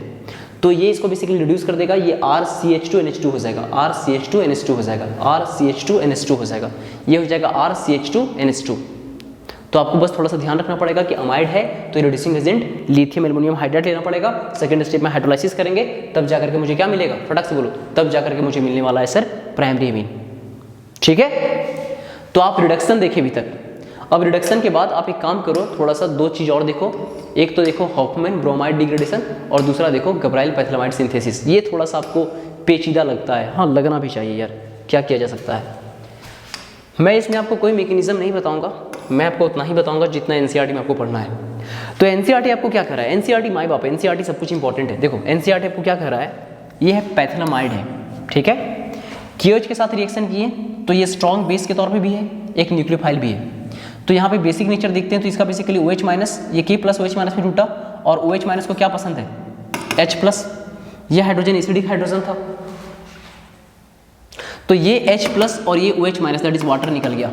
क्या निकला बॉस, वाटर निकल गया, वाटर निकला, क्या निकला, वाटर निकला। खैर ये वाटर फिर से बेसिकली यहाँ पे मैकेनिज्म यूज हो जाता है, हमें नहीं पढ़ना है, हमें नहीं पढ़ना है कि वाटर कैसे दोबारा यूज होता है। हमें बस डायरेक्टली ये देखना है, फटाक से बोलो, हमें ये डायरेक्टली ये देखना है सर, यहाँ बेसिकली वाटर निकला और यहाँ पे नाइट्रोजन के बगल में क्या आ जाएगा, ये नाइट्रोजन देखिए सर H प्लस निकलेगा तो ये N माइनस था, ये हो जाएगा N माइनस, ये H प्लस के तौर पे निकलेगा सर, और यहाँ पे N माइनस के बगल में K प्लस। तो आप बोले कि सर पहले पैथिलामाइड था, अब हो जाएगा यहाँ पोटेशियम आ गया तो पोटेशियम पैथिलामाइड, पोटेशियम पैथिलामाइड। पैथिलामाइड, ये हो जाएगा पोटेशियम पैथिलामाइड। एनसीईआरटी में बढ़िया से लिख लीजिएगा। अब देखिए यहाँ पे सबसे खास बात है, ये RX है तो X पे डेल माइनस R पे डेल प्लस, X पे डेल माइनस R पे डेल प्लस, ये N माइनस है, ये K प्लस है। आप समझ सकते हैं N माइनस एक अच्छा न्यूक्लियोफाइल है, इसके पास इलेक्ट्रॉन डेंसिटी काफी ज्यादा है। ये जो न्यूक्लियोफाइल है, ये जो R मतलब जो डेल प्लस है, इस इलेक्ट्रोफाइल के ऊपर अटैक करेगा और अटैक करेगा पीछे से, सॉरी अटैक करेगा, फिर पीछे और आगे कहाँ से करेगा वो इंपॉर्टेंट नहीं, इंपॉर्टेंट ये है कि अटैक करेगा। SN1 होगा कि SN2 होगा वो इंपॉर्टेंट नहीं, इंपॉर्टेंट है कि सब्स्टिट्यूशन न्यूक्लियोफिलिक रिएक्शन होगा। ये एक कंप्लीट न्यूक्लियोफाइल है, ये एक न्यूक्लियोफाइल है और ये न्यूक्लियोफाइल जो है इसके ऊपर अटैक करेगा। यहाँ से ये जो बेसिकली ये देखो, तुम बोलोगे सर अगर जी समझ गए कि सर R ग्रुप अगर टर्सरी अल्काइल होगा तो डेफिनेटली SN1 मैकेनिज्म होगा, और अगर यदि क्या हो जाएगा प्राइमरी होगा सर तो SN2 मैकेनिज्म होगा। इंपॉर्टेंट वो नहीं SN1 होगा कि SN2 होगा, इंपॉर्टेंट वो है कि यहाँ पे न्यूक्लियोफाइल के तौर पे X माइनस निकलेगा और यहाँ पे बेसिकली जो N माइनस, ये पूरा का पूरा जो आप देख रहे हैं, ये जो न्यूक्लियोफाइल है यहाँ पे अटैक करेगा नाइट्रोजन के ऊपर जो इलेक्ट्रॉन डेंसिटी था उसके हेल्प से। तो SN1 SN2 इंपॉर्टेंट नहीं, इंपॉर्टेंट है कि यहाँ पे सब्स्टिट्यूशन न्यूक्लियोफिलिक रिएक्शन हुआ। तो हम बोलेंगे यहाँ पे RX है तो, लेकिन RX ना होकर के कुछ ऐसा रहता तो, एरोमेटिक हैलाइड रहता तो, ऐसा रहता तो आप बोलते सर ऐसा रहता तो बहुत मुश्किल रहता, क्योंकि हम लोग जानते हैं हेलोरीन में, हम लोग पहला चैप्टर ही पढ़े हैं हेलोरीन, हेलोअल्केन हेलोरीन जो पढ़े हैं, ये क्या हेलोअल्केन है। हेलोअल्केन का जो मैकेनिज्म होता है, जो मेन रिएक्शन होता है, कैरेक्टरिस्टिक्स रिएक्शन होता है, वो होता है न्यूक्लियोफिलिक सब्स्टिट्यूशन रिएक्शन। यहाँ पे हो रहा है, ये न्यूक्लियोफाइल बन रहा है, दिस इज न्यूक्लियोफाइल, इसको लिख लो सकते हो एनसीईआरटी में, ये लिख सकते हो न्यूक्लियोफाइल। तुम बोलोगे सर एनसीईआरटी से आप भी एक्स्ट्रा तो बढ़ा रहे हैं, नहीं एक्स्ट्रा नहीं, जो एनसीईआरटी से क्वेश्चन बन सकता है उसी से, उससे एक लाइन बाहर नहीं जा रही, घबराए नहीं। यहाँ बोल रहा है ना जी कि न्यूक्लियोफिलिक सब्स्टिट्यूशन रिएक्शन हो रहा है, तो न्यूक्लियोफिलिक सब्स्टिट्यूशन रिएक्शन हो रहा है तो आपको पता होना चाहिए कि ये न्यूक्लियोफाइल है और ये न्यूक्लियोफाइल यहाँ बेसिकली इस इलेक्ट्रोफाइल पे अटैक करेगा। तो यहाँ पे ये न्यूक्लियोफाइल निकलेगा X वाला, ठीक है, मैकेनिज्म SN1 होगा SN2 होगा, इंपॉर्टेंट नहीं है, इंपॉर्टेंट ये है कि यहाँ पे ये न्यूक्लियोफाइल इस R ग्रुप के साथ जुड़ा, ये न्यूक्लियोफाइल इस R ग्रुप के साथ जुड़ा, देखो R के साथ X निकल गया तो X हट गया, मतलब X को सब्स्टिट्यूट कर दिया, अब ये पूरा का पूरा ये न्यूक्लियोफाइल सब्स्टिट्यूट कर दिया। ये क्या है, ये न्यूक्लियोफाइल है, ये न्यूक्लियोफाइल था, ये न्यूक्लियोफाइल था, ये न्यूक्लियोफाइल बेसिकली सब्स्टिट्यूट कर दिया। और ये पोटेशियम पैथिलामाइड था, अब ये अल्काइल पैथिलामाइड हो गया। तो आप बोले सर यहाँ पे हुआ था जो न्यूक्लियोफिलिक सब्स्टिट्यूशन रिएक्शन हुआ था, इस स्टेप पे हुआ था।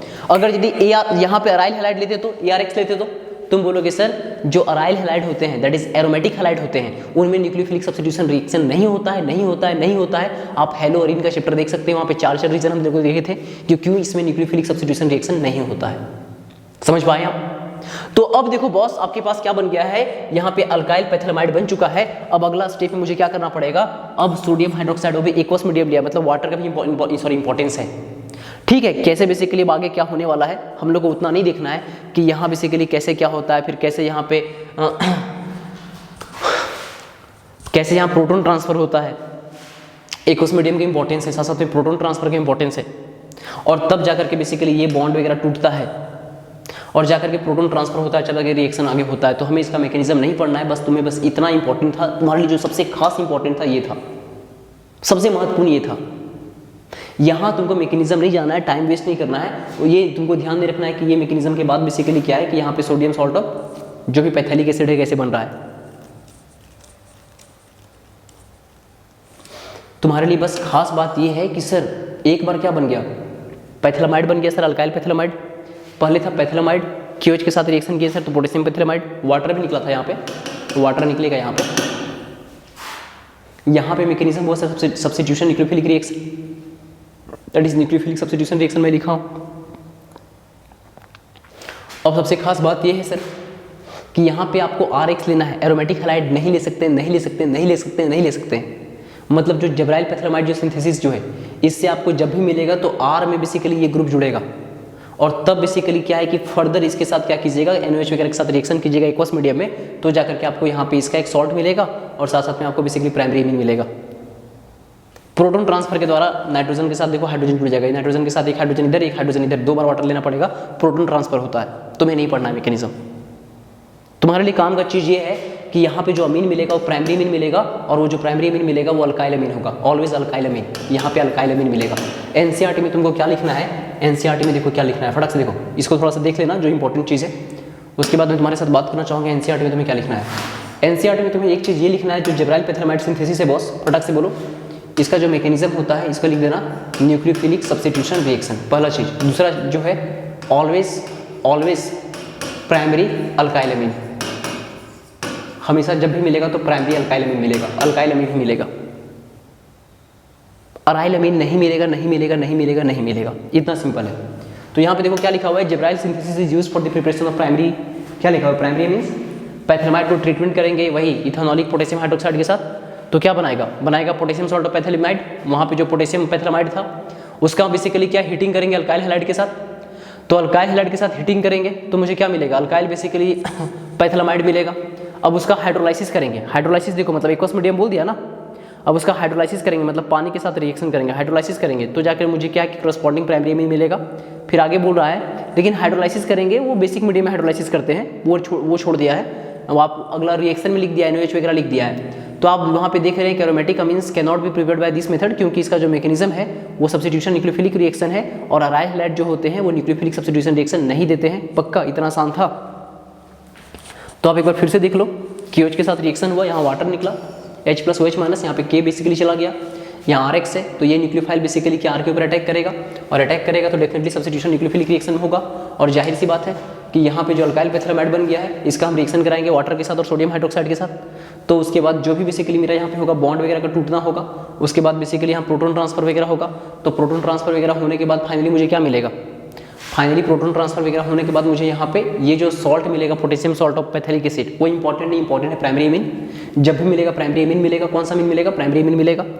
तो हमारे लिए काम का चीज़ देखना है, पैथेलामाइड के साथ रिएक्शन में मुझे ये दे देगा RX, तो मुझे R दिख गया, बस R में NH2 लगा देना, एक लाइन में आंसर मिल गया, इतना ही काम का चीज़ था। अब आगे देखो हॉफमैन ब्रोमाइड डिग्रेडेशन, अगर यदि इसमें मैकेनिज्म नहीं देखना है तो नहीं देखना है। यहाँ पे तुमको अमाइड दिखा, ब्रोमीन दिखा, और यहाँ बेसिकली क्या दिखा, एक अल्कली दिखा, दैट इज सोडियम हाइड्रोक्साइड। तो यहाँ पे क्या हो जाएगा, यहाँ पे अमाइड है, यहाँ पे ब्रोमीन है और यहाँ सोडियम हाइड्रोक्साइड है, तो यहाँ पे क्या इनके प्रेजेंस में ये जो है डिग्रेडेशन होगा, टूटेगा। अभी अमाइड से आप क्या देखे थे, अभी कुछ देर पहले अमाइड से आप देखे थे लिथियम एल्युमिनियम हाइड्रोक्साइड वगैरह के प्रेजेंस में रिडक्शन देखे थे। यहाँ पे रिडक्शन नहीं होगा बल्कि CO टूटेगा, डिग्रेडेशन होगा, ये टूटेगा, और ये टूटेगा तो RNH2 मिलेगा, दैट इज प्राइमरी में, साथ में सोडियम का कार्बोनेट मिलेगा, साथ में NaBr मिलेगा, और साथ में वाटर मिलेगा। RNH2 that is primary amine मिलेगा, साथ में सोडियम कार्बोनेट मिलेगा, साथ में NaBr मिलेगा, और साथ में वाटर मिलेगा। बस इतना ही दिखना है। सबसे खास बात ये है कि यहाँ पे जो RNH2 है वो आपको प्राइमरी अल्काइल के साथ साथ यहाँ पे अल्काइल एंड अराइल बोथ मिलेगा, alkyl and aryl both amine, alkyl amine भी मिलेगा और अराइल अमाइन दोनों मिल जाएगा। इसमें कुछ भी एनसीईआरटी में मैकेनिज्म नहीं पढ़ना है, बस सीधा लिखा हुआ हॉफमैन डेवलप की method for the preparation of primary amines by treating amide with bromine in aqueous और ethanolic solution of sodium hydroxide. मतलब यहाँ पे ब्रोमीन और सोडियम हाइड्रोक्साइड का चाहे एक्वस होगा चाहे अल्कोहलिक बेसिकली सॉल्यूशन होगा। इसमें क्या है, डिग्रेडेशन होता है, डेफिनेटली डिग्रेडेशन हो रहा है, टूट रहा है, CO का बॉन्ड टूट रहा है। माइग्रेशन ऑफ अल्काइल और aryl group take place from carbonyl carbon, वही बोल रहा है जो कार्बोनिल कार्बन है उससे जो अल्काइल ग्रुप का जो ये जो अल्काइल ग्रुप है इसका माइग्रेशन होता है, ठीक है, to the nitrogen atom, nitrogen atom के साथ माइग्रेट करके जुड़ता है, और जो अमाइन जो बनता है वो कंटेन करता है एक carbon less than the present in the amine. Definitely ये अगर ये ग्रुप निकल ही गया तो जो यहाँ पे जो अमाइन बनेगा वो अमाइन में एक कार्बन तो कम ही प्रेजेंट होगा। कौन सा बड़ा चीज़ था, कोई मैकेनिज्म है क्या, कोई मैकेनिज्म नहीं, बस ये बात ध्यान रखिएगा यहाँ पे अल्काइल के साथ साथ अराइल भी हो सकता है। तो यहाँ पे जो अमाइन मिलेगा RNH2 के साथ साथ और करके लिख देना ARNH2 दोनों बन सकता है, यहाँ अल्काइल और अराइल दोनों बन सकता है। आप समझ पाए, इतना आसान था। Okay, best of.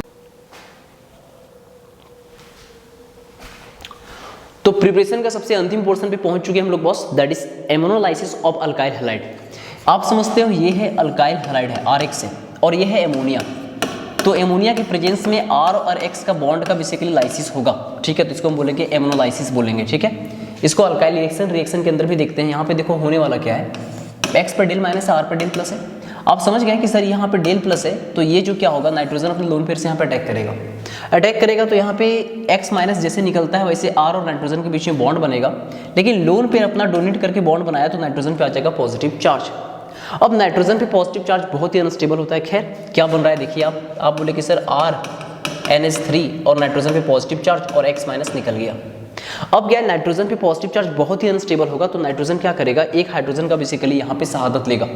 आप समझ सकते हैं कि सर नाइट्रोजन बेसिकली जन्म से दानी बनने का कोशिश किया, यहाँ पे क्या अपना लोन पेयर तो डोनेट कर दिया, और अपना लोन पेयर डोनेट करने के बाद क्या है, शहादत किससे लेगा, फटाक से बोलो सर, ये जो है ना ये बलिदान लेने वाला है किससे, फटाक से बोलो, ये पॉजिटिव चार्ज आ गया ना सर, तो हाइड्रोजन का इलेक्ट्रॉन खींचेगा, बोलेगा सुन बे हाइड्रोजन अपना इलेक्ट्रॉन दे और तू यहाँ से निकल, तो हाइड्रोजन खुशी खुशी अपना इलेक्ट्रॉन देगा और निकल जाएगा। ये एकदम जो है ना एकदम जाबाज सिपाही था अपना सेनापति के लिए, ये मतलब शहादत देने के लिए तैयार है।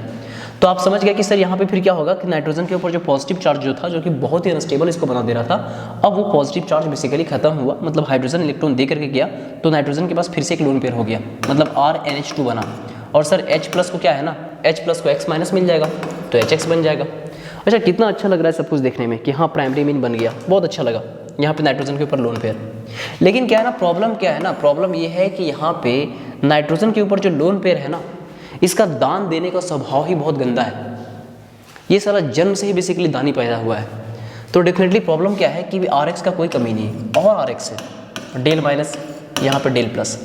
अब यहाँ पे RNH2 था बॉस, यहाँ पे था RNH2, तो नाइट्रोजन के ऊपर लोन पेयर था, तो अब क्या है ना, अब यहाँ पे R बोलेगा दे दे बाबा, फिर से दे दे, ये जैसे देगा तो यहाँ फिर से नाइट्रोजन पे पॉजिटिव चार्ज हो जाएगा, और नाइट्रोजन पे पॉजिटिव चार्ज जैसे होगा तो आप समझ सकते हैं होने वाला क्या है, सर होने वाला क्या है, यहाँ पे एक R और एक R, 2 R हो गया, R2NH2 हो गया, और यहाँ पे नाइट्रोजन पे पॉजिटिव चार्ज फिर से हो जाएगा, अपना लोन पे डोनेट किया तो आप समझ सकते हैं सर फिर से एक हाइड्रोजन का शहादत लेगा सर, और X माइनस निकला है, और एक H प्लस का शहादत लेगा, तो फिर होने वाला क्या, फाइनली R2NH और H प्लस और X minus that is HX हो गया।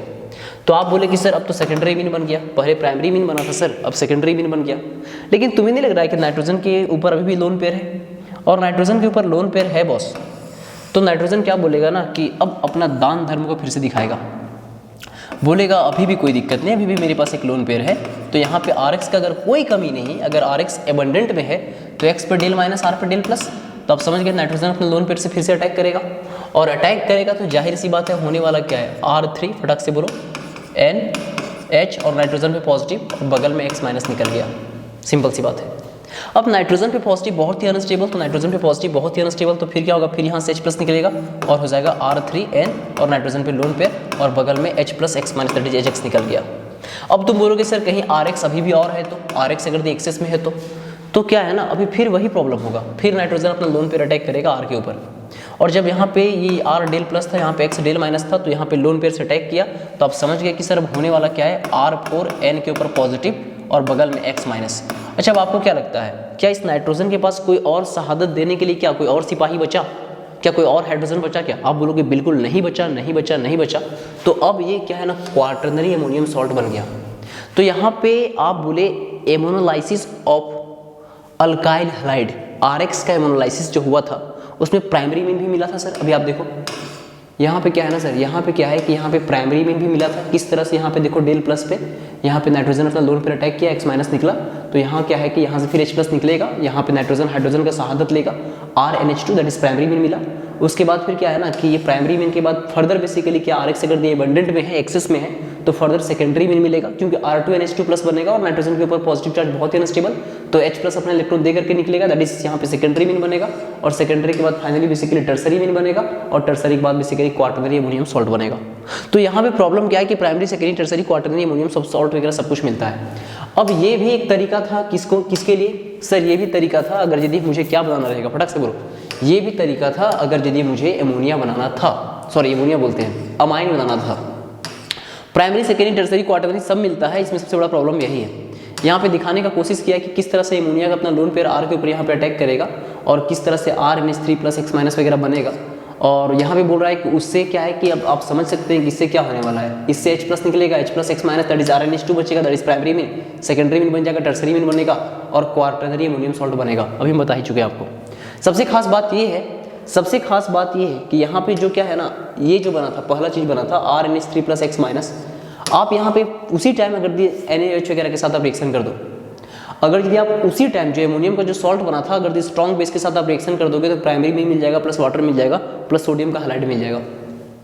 मतलब जो भी मेटल का बेसिकली हाइड्रोक्साइड लिए उसका हैलाइड मिल जाएगा। सोडियम हाइड्रोक्साइड है तो सोडियम हैलाइड, पोटेशियम हाइड्रोक्साइड होता तो पोटेशियम हैलाइड, तो प्राइमरी मीन आपको मिल जाएगा। यहाँ बोल रहा है कि एनालिसिस का डिसएडवांटेज क्या है कि प्राइमरी सेकेंडरी टर्सरी सब कुछ मिल जाएगा, क्वार्टरनरी भी मिल जाएगा जो आपको दिखाई दिए थे।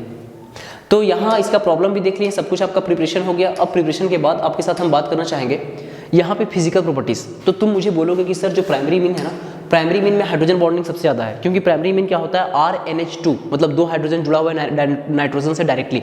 सेकेंडरी में हाइड्रोजन बॉन्डिंग थोड़ा कम होता है, टर्सरी में खुद के मॉलिक्यूल के अंदर तो कोई नाइट्रोजन बॉन्डिंग होता ही नहीं। बगल के मॉलिक्यूल के साथ नाइट्रोजन बॉन्डिंग हो अलग बात है, खुद के मॉलिक्यूल में कोई नाइट्रोजन बॉन्डिंग नहीं होगा। तो आप बोले सर नाइट्रोजन बॉन्डिंग बोलते हैं हाइड्रोजन बॉन्डिंग, आप बोले प्राइमरी में हाइड्रोजन बॉन्डिंग सबसे ज़्यादा है, सेकेंडरी में उससे कम, टर्सरी में और कम। अगर मॉलिक्यूलर मास सेम रहा सर तो वन डर वाल फोर्स सेम रहेगा। अगर मॉलिक्यूलर मास सेम रहा तो वन डर वाल फोर्स सेम रहेगा। तो वहां पे आप एक बात बोलिए कि प्राइमरी मीन का melting point, boiling point maximum, उसके बाद सेकेंडरी मीन और फिर टर्सरी मीन। तो आप यहाँ पे देखो, आप यहाँ पे देखो फिजिकल प्रॉपर्टीज में, फिजिकल प्रॉपर्टीज में आप देख लिए कि प्राइमरी मीन का सबसे ज़्यादा, फिर सेकेंडरी का, फिर टर्सरी का। ठीक है, तो मैं आपके साथ बात करना चाहूँगा यहाँ पे ये प्राइमरी मीन है, ये सेकेंडरी मीन है, ये टर्सरी मीन है। यहाँ पे देखो यार नाइट्रोजन के साथ 2 हाइड्रोजन है तो प्राइमरी मीन, ये नाइट्रोजन के साथ एक ही हाइड्रोजन बचा हुआ है तो सेकेंडरी मीन, नाइट्रोजन के साथ डायरेक्टली कोई हाइड्रोजन नहीं मतलब टर्सरी मीन। यहाँ पे क्या है कि ये तो सर अमीन ही नहीं, यहाँ पे नाइट्रोजन है ही नहीं सर, ये क्या है कोई अल्केन ग्रुप है और ये क्या है अल्कोहल है। तो अल्कोहल में हाइड्रोजन बॉन्डिंग सबसे पावरफुल होगा, तो अल्कोहल में अगर हाइड्रोजन बॉन्डिंग सबसे पावरफुल होगा और सबसे उसके बाद फिर प्राइमरी मीन, फिर सेकेंडरी मीन, फिर टर्सरी मीन और अल्केन में सबसे कम, अल्केन में सबसे कम। तो मॉलिक्यूलर मास करीब करीब देखो तो सब कुछ सेम है, 73, 73, 73, 72, 74। तो जब मॉलिक्यूलर मास करीब करीब सेम होगा तो हाइड्रोजन बॉन्डिंग सबसे ज्यादा अल्कोहल में है, तो बॉइलिंग पॉइंट सबसे ज्यादा देखो अल्कोहल का है। उसके बाद प्राइमरी मीन का होगा 390 के बाद 350, उसके बाद सेकेंडरी मीन, तब टर्सरी मीन और सबसे कम किसका, अल्केन का। अल्केन में तो डाइपोल भी नहीं प्रेजेंट है, अल्केन में कुछ भी नहीं प्रेजेंट है, सिर्फ और सिर्फ वन डर वाल फोर्स मास पे डिपेंडेंट है वो। तो आप समझ गए कि सर ये मेल्टिंग पॉइंट, बॉइलिंग पॉइंट कुछ भी है ना, किस पे डिपेंड करता है, वो डिपेंड करता है इनके बीच में बेसिकली बॉन्डिंग का स्ट्रेंथ कैसा है। तो यहाँ पे सर प्राइमरी मीन में हाइड्रोजन बॉन्डिंग सबसे ज़्यादा, फिर सेकेंडरी, फिर टर्सरी, लेकिन प्राइमरी मीन से भी ज़्यादा किसमें, अल्कोहल में। और सर सबसे कम क्या होगा यहाँ पे, बॉइलिंग पॉइंट अल्केन का होगा, क्योंकि अल्केन में ना ही हाइड्रोजन बॉन्डिंग प्रेजेंट होता है ना ही डाइपोल प्रेजेंट होता है, वो सिर्फ और सिर्फ वन डर वाल फोर्स पे डिपेंडेंट है। अच्छा देखो मास करीब करीब बराबर लोग हैं, अगर ऐसा नहीं कि किसी का मास बहुत ज़्यादा किसी का मास बहुत कम। यहाँ पे क्या दिखाने का कोशिश कर रहा है, देखो तो RNH2 है मतलब प्राइमरी मीन है, ये RNH2 है प्राइमरी मीन, ये RNH2 प्राइमरी मीन है मतलब प्राइमरी मीन के बीच में देखो हाइड्रोजन बॉन्डिंग है। ये प्राइमरी मीन का देखो ये हाइड्रोजन इधर बेसिकली हाइड्रोजन बॉन्डिंग बनाया हुआ है, ये हाइड्रोजन ये भी किधर हाइड्रोजन बॉन्डिंग बनाया रहेगा, ये हाइड्रोजन इधर हाइड्रोजन बॉन्डिंग, ये हाइड्रोजन इधर बेसिकली नाइट्रोजन से हाइड्रोजन बॉन्डिंग। तो वही दिखाने का कोशिश कर रहा है कि प्राइमरी अमीन के अंदर बेसिकली हाइड्रोजन बॉन्डिंग बहुत अच्छा होता है। ठीक है, अब आगे तुम्हारे साथ केमिकल रिएक्शन देखना है। तो जब अमीन के बदले चैप्टर स्टार्ट करते के साथ बात की थी कि अमीन अगर अच्छा बेस होगा, अच्छा बेस या बुरी बेस के बारे में बाद में बात करेंगे, सबसे इंपॉर्टेंट है बेस है। अगर बेस है तो एसिड के साथ रिएक्ट करेगा और सॉल्ट प्लस वाटर देगा, अगर बेस है तो एसिड के साथ रिएक्ट करेगा प्लस सॉल्ट प्लस वाटर देगा। तो वही दिखाने का कोशिश किया है। RNH2 अल्काइल अमीन है और यहाँ पे ARNH2 दैट इज अराइल अमीन है। ठीक है, अल्काइल अमीन है, अराइल अमीन, हम जानते हैं अल्काइल अमीन अच्छा बेस है क्योंकि इलेक्ट्रॉन डोनेटिंग ग्रुप है और यहाँ इलेक्ट्रॉन विथड्रॉइंग ग्रुप है। इंपॉर्टेंट अच्छा या खराब बेस नहीं, इंपॉर्टेंट है कि दोनों बेस है तो एसिड के साथ रिएक्ट करेगा, सॉल्ट प्लस वाटर देगा। सॉरी यहाँ पे वाटर नहीं देगा, मिस्टेक हो गया। वाटर बेसिकली क्या अर्हेनियस बेस देते हैं, जो अर्हेनियस बेस होते हैं वो एसिड के साथ रिएक्ट करके सॉल्ट प्लस वाटर देते हैं। इंपॉर्टेंट ये है कि अगर यदि ये क्या है, ये बेस है और ये एसिड है तो सॉल्ट बेसिकली मिलेगा आपको। यहाँ पे एसिड और बेस रिएक्ट करके सॉल्ट दिया, देखो एसिड और बेस रिएक्ट करके सॉल्ट मिला, देखो ये एसिड है ये बेस है। अरे अमीन अगर दी बेस है तो एसिड के साथ रिएक्ट करेगा ना भाई, सॉल्ट देगा। अब क्या है इंपॉर्टेंट ये है कि इनका बेसिकली रिएक्शन जो होता है रिवर्सिबल होता है और एक टाइम के बाद इक्विलिब्रियम को अचीव करता है। और अगर इक्विलिब्रियम को अचीव करता है और यहाँ पे बेसिकली क्या है कि प्रोडक्ट मुझे आयंस मिल रहा है, प्रोडक्ट मुझे आयंस मिल रहा है, तो इनके बारे में हम आयोनिक इक्विलिब्रियम के बारे में बात करेंगे। और यहाँ पे बेसिकली क्या है कि अमीन्स डिसोसिएट हो रहे हैं तो हम बोलेंगे इनका, फटक से बोलो, डिसोसिएशन ऑफ क्या बोलेंगे, बेस बोलेंगे। तो डिसोसिएशन कांस्टेंट ऑफ बेस वगैरह देखेंगे, बहुत बढ़िया से देखेंगे। कोई ज़रूरी नहीं कि यहाँ पे एसिड के प्रेजेंस में हो, हम लोग वाटर के प्रेजेंस में देख लेंगे। तो सपोज दैट यहाँ पे कोई अमीन है, कोई अमीन का वाटर के प्रेजेंस में, देखो अगर यदि यहाँ पे अमीन है मतलब ये बेस है, ये बेस है तो क्लास 11th में आप पढ़े यहाँ वाटर के प्रेजेंस इसका हम हाइड्रोलाइसिस देखेंगे और उसको हम बोलेंगे केबी, क्या बोलेंगे केबी, डिसोसिएशन कांस्टेंट ऑफ बेस। तो यहाँ पे कोई अल्काइल अमीन है वाटर के प्रेजेंस में, बेसिकली क्या है कि यहाँ पे ये आयंस में टूटेगा, दैट इज RNH3+ और OH-, मतलब ये वाटर का H+ जो है उसको बेसिकली इसका अपना लोन पेयर के साथ स्टेबलाइज किया मतलब RNH3+ बना लिया और ये OH-। तो आप क्लास 11 में सब चीज़ें सीखें कि केस का कितना रहेगा, तो प्रोडक्ट का कंसंट्रेशन अपॉन रिएक्टेंट का कंसंट्रेशन। और चूंकि बेसिकली वाटर क्या है, मीडियम है जिसमें रिएक्शन हो रहा है, मतलब ये सॉल्वेंट के तौर पे काम कर रहा है, ये एक्सेस में लिक्विड फॉर्म में है, तो इसका कंसंट्रेशन को हम कांस्टेंट लेके चलेंगे। तो K इंटू जो वाटर मिला उसी को हम बोले KB, dissociation constant of base. तो ये आपको मिला RNH3 plus into OH minus upon RNH2। तो ये महत्वपूर्ण ये नहीं था, महत्वपूर्ण ये था कि बेसिकली KB क्या है, डिसोसिएशन कांस्टेंट ऑफ बेस है। अगर दी बेस है तो वाटर में बेसिकली डिसोसिएट होगा, बस ये कहना चाह रहा है। इसमें कुछ भी रॉकेट साइंस नहीं बॉस, अगर दी बेस है तो वाटर में डिसोसिएट होगा, सो सिंपल। अब यहाँ पे आपने देखा कि अगर यदि इसका PKB बारे में बात करें तो माइनस लॉग KB होगा। जो स्ट्रॉन्ग बेस होगा उसका KB ज़्यादा होगा, स्ट्रॉन्ग बेस का KB ज़्यादा होगा और PKB कम होगा। आपका कहना है स्ट्रॉन्ग बेस तो KB ज़्यादा PKB कम, पक्का। अब यहाँ पे दिखाने का कोशिश किया वही मिथेनामाइन। मिथेनामाइन मतलब सर वही मिथेनामाइन मतलब क्या होगा, मिथेनामाइन अभी अभी तो आप सिखा रहे थे ना। मिथेनामाइन मतलब क्या होगा, एक मिथाइल ग्रुप होगा CH3 और एक NH2 ग्रुप होगा। मतलब यहाँ पे ये प्राइमरी मीन हो गया। N मिथाइल मिथेनामाइन मतलब N एक बार आ गया सर, मतलब सेकेंडरी मीन। N आ गया सर, दो बार आ गया मतलब टर्सरी मीन। तो सर यहाँ पे बेसिकली क्या है ना, यहाँ पे कुछ भी नहीं कह रहा है, यहाँ पे वही छोटा बड़ा वाला जो आप बात किए थे, आप बात किए थे ना, यहाँ पे क्या बात किए थे, R ग्रुप जब CH3 हो तो CH3NH2 है ये।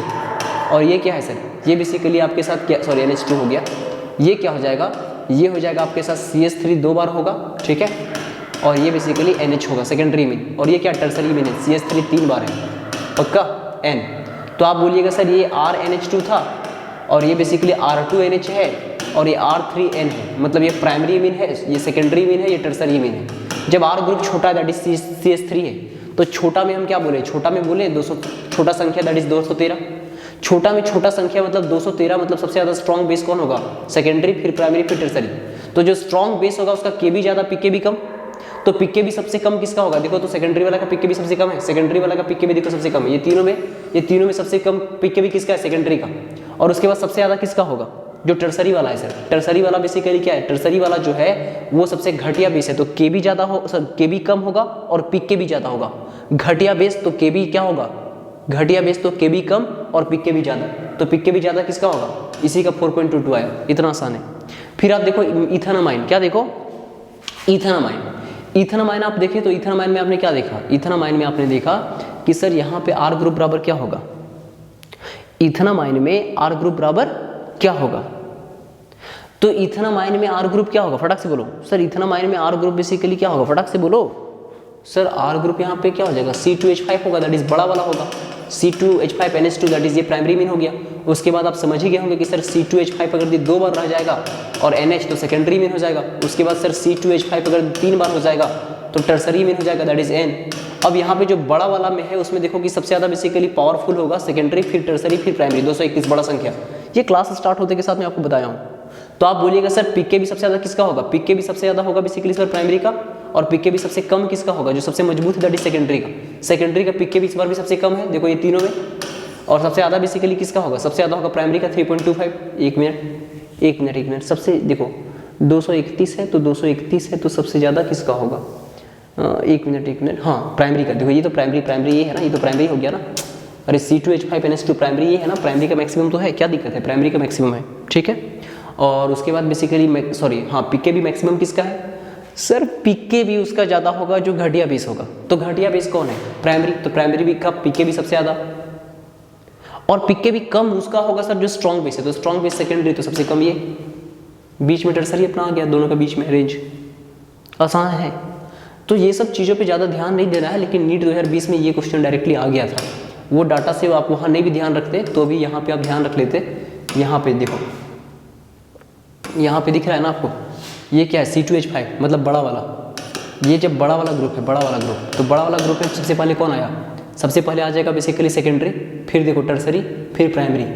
तो यहाँ पे 231 आ गया, ठीक है। जब छोटा वाला ग्रुप है तो क्या सेकेंडरी आया, सेकेंडरी के बाद प्राइमरी आया, प्राइमरी के बाद टर्सरी आया, दैट इज 213 हो गया, सेकेंडरी, प्राइमरी, टर्सरी। लेकिन ये जरूर ध्यान रखिएगा एक्वस मीडियम में बात हो रहा है। अगर यदि वही बातें होगा गैसियस मीडियम में तो फिर चीज़ें आपके लिए आसान होगा, सबसे ज़्यादा टर्सरी, फिर सेकेंडरी, फिर प्राइमरी। तो एक्चुअली यहाँ पे बताने का कोशिश किया है कि जब भी बेसिकली यहाँ पे एक्वस मीडियम होगा तो स्टीरिक हिंड्रेंस वगैरह का इफेक्ट देखने को मिलेगा, सॉल्वेशन इफेक्ट देखने को मिलेगा, ठीक है। हाइड्रोजन बॉन्डिंग, सॉल्वेशन वगैरह सब कुछ देखते हैं तो सबका बेसिकली एक क्यूमुलेटिव इफेक्ट आपको देखने को मिलता है। किसी का अपना सिंगल इफेक्ट नहीं बल्कि क्यूमुलेटिव इफेक्ट आपको देखने को मिलेगा। तो प्लीज़ ये सब चीज़ें आपको बढ़िया से ध्यान होना चाहिए। अब ये नीट 2020 में ये क्वेश्चन आया था, नीट 2020 में इससे से क्वेश्चन आया था, मुझे एग्जैक्ट याद नहीं कि ये सेकेंडरी वाला आर ग्रुप बेसिकली C2H5 था या फिर आर ग्रुप CH3 था। हम बोल देना कि एक्चुअली जो एनसीईआरटी में दिया उसी से क्वेश्चन पूछेगा, क्योंकि आपको थोड़ी नहीं दे देगा C4H9 का, C7 बेसिकली H15 का, जो आपके एनसीईआरटी में जिसका जिक्र किया है उसके बारे में देगा। ठीक है। अब अराइल अमीन वर्सेस एमोनिया, देखो हम पहले बता चुके थे कि जो एरोमेटिक ग्रुप होता है, इलेक्ट्रॉन विथड्रॉइंग ग्रुप होता है, देखो नाइट्रोजन का जो लोन पेयर उसको खींच रहा है रिंग में और यहाँ पे रेजोनेंस में पार्टिसिपेट करवा रहा है इसको। मतलब ये जो इलेक्ट्रॉन है इस नाइट्रोजन के पास फ्री नहीं बल्कि रेजोनेंस में पार्टिसिपेट कर रहा है। तो कहीं ना कहीं इस बात को आप समझ गए कि ये अपने लोन पेयर को आसानी से डोनेट नहीं कर पाएगा, मतलब इसका बेसिक नेचर थोड़ा कम होगा। तो अराइल अमीन वर्सेस एमोनिया, मतलब एमोनिया से घटिया बेस कौन होगा? अराइल अमीन। ये हम बातें पहले आपके साथ कर चुके हैं क्योंकि ये इलेक्ट्रॉन विथड्रॉइंग ग्रुप है। दूसरा बात ये बोला कि जैसे अगर यदि मान के चलो ये रेजोनेंस में पार्टिसिपेट अभी है तो हम लोग देखें कि ये आसानी से डोनेट नहीं करता है, लेकिन ज़बरदस्ती कर दिया, इलेक्ट्रॉन डोनेट कर भी दिया, तो इलेक्ट्रॉन डोनेशन के पहले इसके पास 5 रेजोनेटिंग स्ट्रक्चर था। जैसे इलेक्ट्रॉन डोनेट करेगा तो नाइट्रोजन पे पॉजिटिव आ जाएगा और ये जो एनिलीनियम आयन बना है, ये जो एनिलीनियम आयन बना है इसके पास मात्र 2 रेजोनेटिंग स्ट्रक्चर है। तो दुनिया में कोई भी चीज़ चाहेगा क्या कि हम पहले स्टेबल थे, मेरे पास 5 रेजोनेटिंग स्ट्रक्चर था, अपने लोन पेयर को डोनेट करने के बाद मेरे पास सिर्फ और सिर्फ 2 रेजोनेटिंग स्ट्रक्चर बचे। तो आप समझ गए कि सर पहला बात कि इसका लोन पेयर जो है वो रेजोनेंस में पार्टिसिपेट कर रहा है तो इसको आसानी से डोनेट नहीं कर पाएगा, वो फ्री नहीं है, वो वहाँ पे रिंग के अंदर रेजोनेंस में पार्टिसिपेट कर रहा है, पहला बात। दूसरा बात सर, इफ़ वो अपना लोन पेयर को डोनेट किया अराइल अमीन तो उसका जो रेजोनेटिंग स्ट्रक्चर था सीधे 5 रेजोनेटिंग स्ट्रक्चर की जगह 2 रेजोनेटिंग स्ट्रक्चर बचेगा, तो वो चीज़ें अनस्टेबल हो जाएगा। अब इसके बाद देखो, अब इसके बाद आपको दिखना अल्काइलेशन। अल्काइलेशन वही था, ये क्या था? Reaction with alkyl halide. ये जो अल्काइल हैलाइड था ना RX, उसका अमाइन के साथ रिएक्शन RNH2 के साथ आप देखें, RNH3 के साथ आप देखें तो वही, सॉरी RNH3 बोलते हैं, RNH2 के साथ आप रिएक्शन देखें RX का, R2NH के साथ देखें, R3N के साथ देखें। तो आप अभी कुछ देर पहले ही जो देखे थे एमोनोलाइसिस ऑफ अल्काइल हैलाइड, वो क्या था? यही चीज़ तो था, अल्काइलेशन आप देख लिए। अब आप बोलोगे सर असाइलेशन भी लगे हाथ बता दो, कोई दिक्कत नहीं। असाइलेशन में क्या है ना, बस ये ध्यान रखना जो अमीन ग्रुप है उसके पास एटलीस्ट एक हाइड्रोजन हो, मतलब कम से कम भी क्या हो, सेकेंडरी हो चाहे प्राइमरी हो, टर्सरी ना हो। ये कैसा अमीन है? सेकेंडरी है। ये कैसा? एक हाइड्रोजन है सेकेंडरी, सॉरी ये इसमें 2 हाइड्रोजन है, प्राइमरी है, एक हाइड्रोजन है। ये क्या एक हाइड्रोजन है? तो सर एक हाइड्रोजन है तो सेकेंडरी है। यहाँ क्या है? 2 हाइड्रोजन, प्राइमरी है। यहाँ क्या है? CH3NH2 प्राइमरी अमीन है। तो कहने का मतलब है कि एटलीस्ट एक हाइड्रोजन हो, एटलीस्ट प्राइमरी अमीन तो एटलीस्ट हो, एटलीस्ट प्राइमरी अमीन या सेकेंडरी अमीन हो, प्राइमरी या सेकेंडरी अमीन हो, मतलब एटलीस्ट एक हाइड्रोजन हो, टर्सरी अमीन नहीं, एटलीस्ट प्राइमरी या सेकेंडरी अमीन हो। एक्चुअली रीजन क्या है कि हाइड्रोजन शहादत के लिए बना है। अरे सेनापति बेसिकली क्या है, अपना मतलब सेनापति एक्चुअली क्या है ना, ये जो सेनापति नाइट्रोजन, ये अपना डोनेशन का पावर कहाँ से दिखा पाएगा? सेना के बदौलत ही ना। तो कम से कम सेना तो होना चाहिए ना शहीद होने के लिए, अपने आप को वीर कैसे दिखा पाएगा? तो आप ये कहना चाह रहे हैं कि सर एक्चुअली क्या है, यहाँ पे हाइड्रोजन अपना बलिदान दे के निकलेगा। एक्चुअली क्या है कि नाइट्रोजन जो है ना जन्म से अपने आप को क्या दिखाएगा? दानी।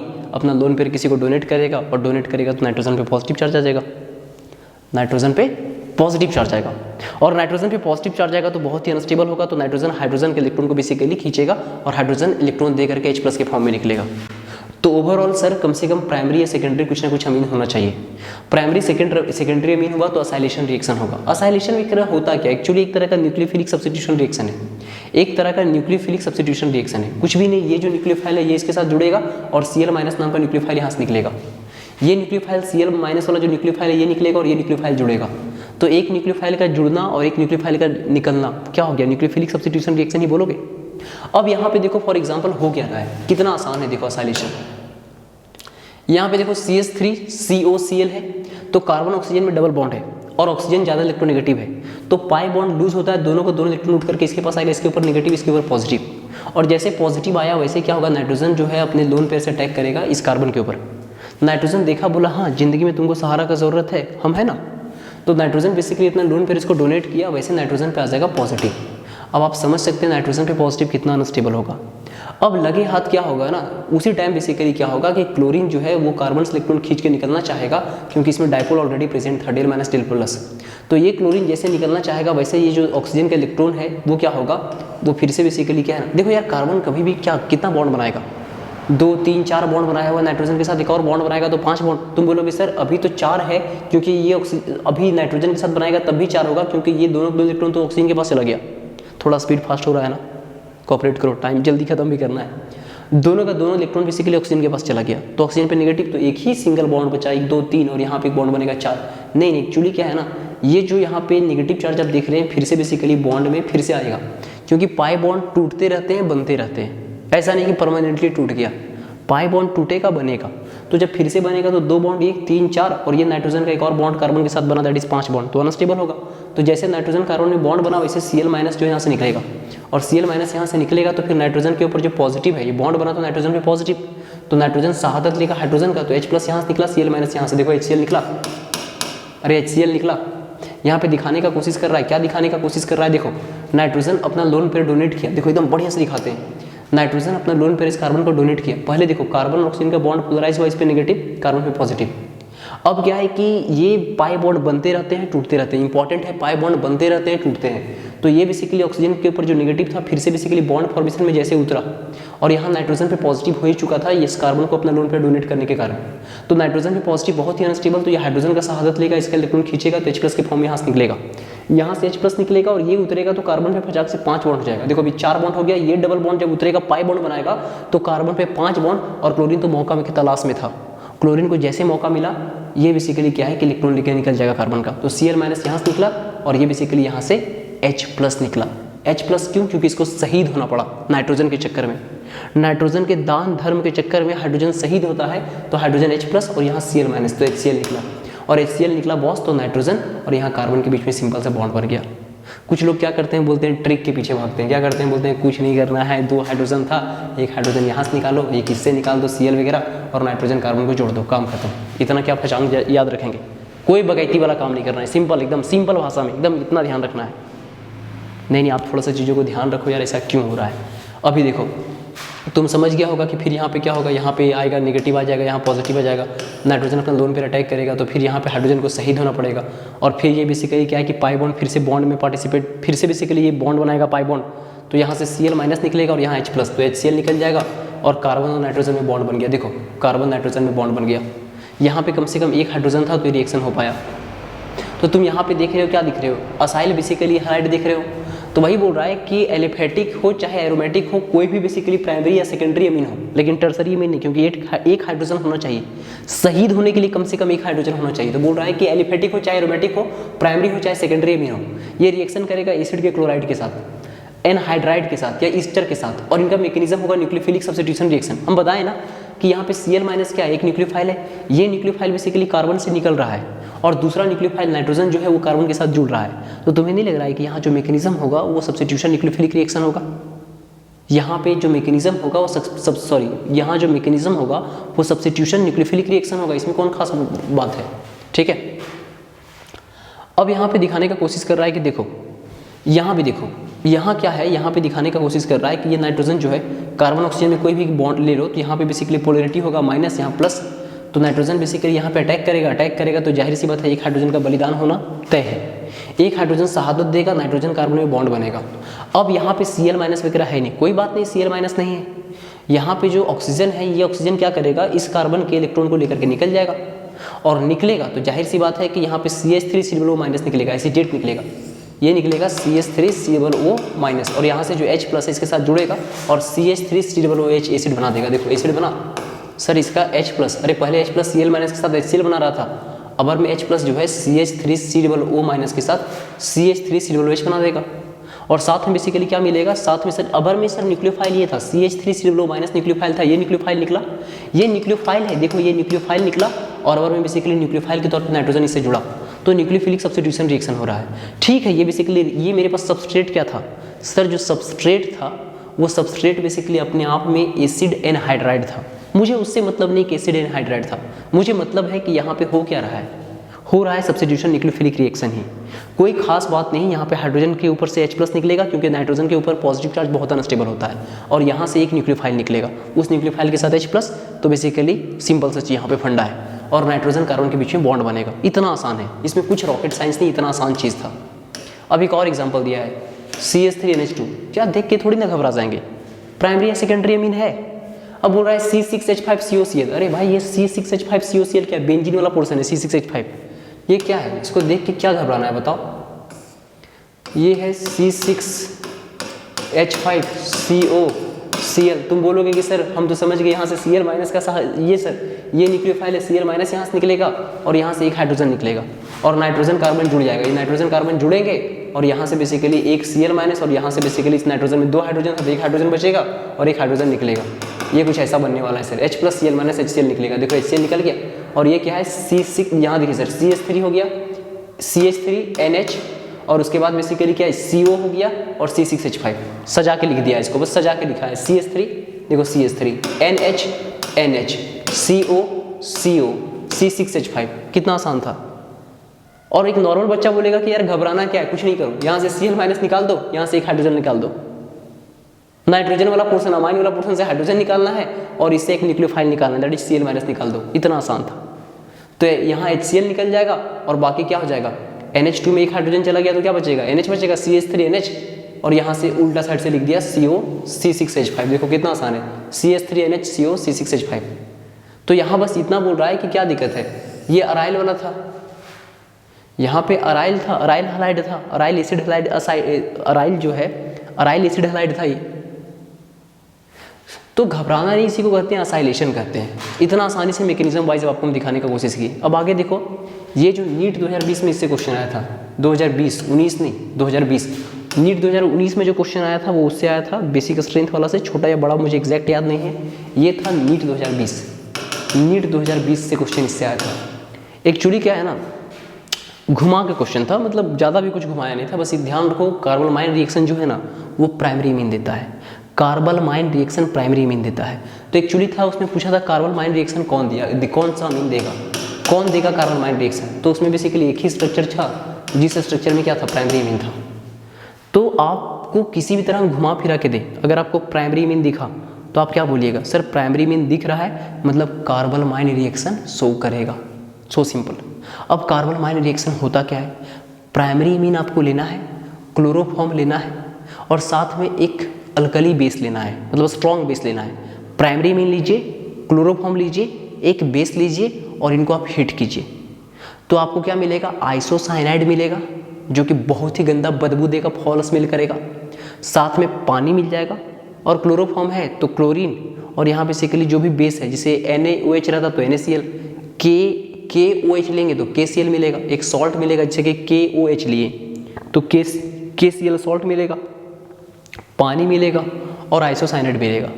तो इसी रिएक्शन को हम लोग आइसोसाइनाइड टेस्ट भी कहते हैं और कार्बोमाइन रिएक्शन भी कहते हैं। ये सिर्फ और सिर्फ प्राइमरी अमीन ही देते हैं। तो यहाँ पे बोल रहा है कि चाहे वो एलिफेटिक हो चाहे एरोमेटिक कुछ भी हो, लेकिन प्राइमरी मीन होना चाहिए।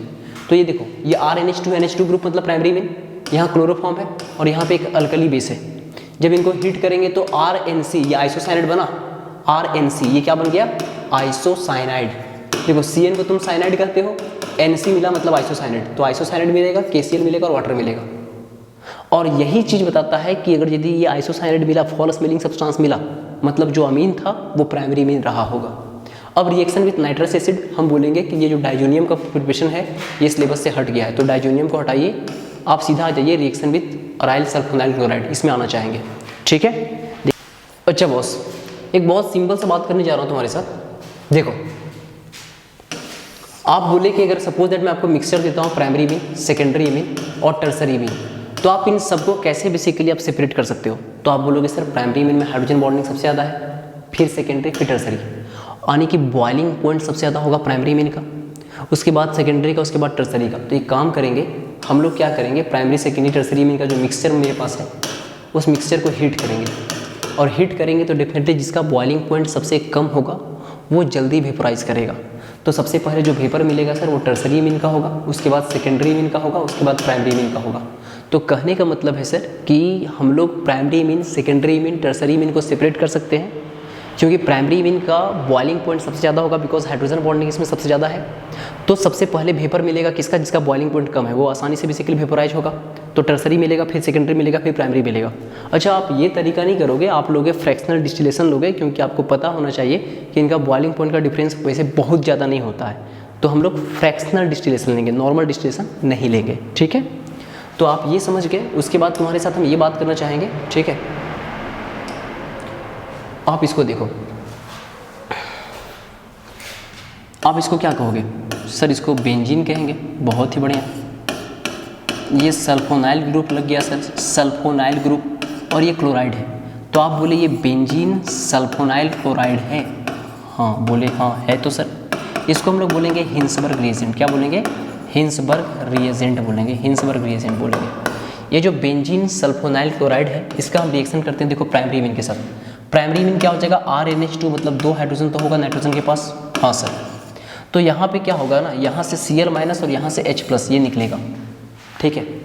यहाँ से Cl- निकलेगा और यहाँ से H+ निकलेगा, यहाँ से निकलेगा Cl-, यहाँ से निकलेगा H+।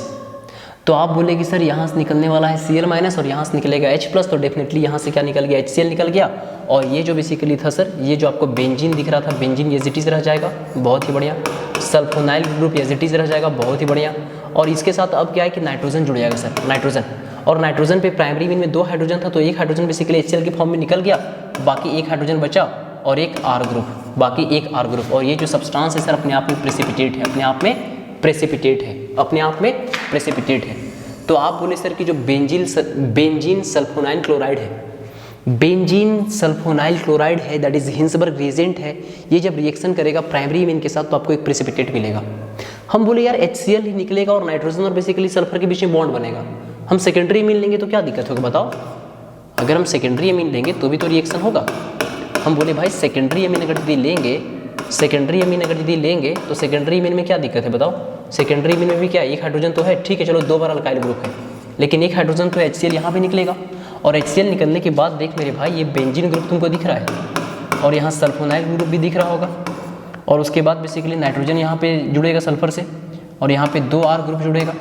तो आपको ये कहना है कि भैया बेसिकली क्या है ना, यहाँ पे बेंजीन सल्फोनाइल क्लोराइड जो है वो सेकेंडरी अमीन के साथ, सेकेंडरी अमाइन के साथ भी प्रेसिपिटेट देगा, सेकेंडरी अमाइन के साथ भी प्रेसिपिटेट देगा, ठीक है HCl निकलेगा।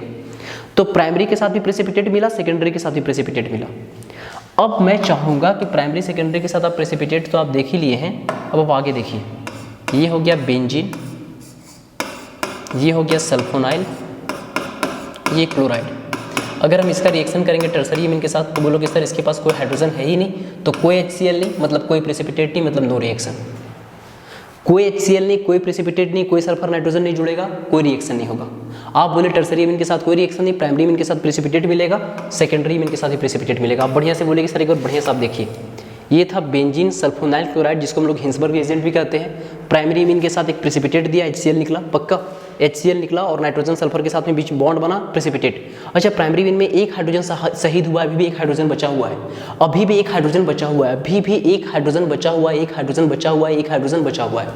अब एक हाइड्रोजन बचा हुआ है तो यहाँ पे पंगा क्या होता है देखो, अभी देखो ये नाइट्रोजन के ऊपर लोन पेयर होगा, ये नाइट्रोजन के ऊपर लोन पेयर होगा, ये लोन पेयर यहाँ उतरेगा, देखो लोन पेयर सिग्मा पाई, और ये बेसिकली दोनों इलेक्ट्रॉन है यहाँ जाएगा तो ऑक्सीजन पे नेगेटिव, नाइट्रोजन पे पॉजिटिव। अब नाइट्रोजन पे पॉजिटिव बहुत ही अनस्टेबल हो जाएगा, वैसे ये पूरा का पूरा ग्रुप ही इलेक्ट्रॉन खींचने वाला ग्रुप है।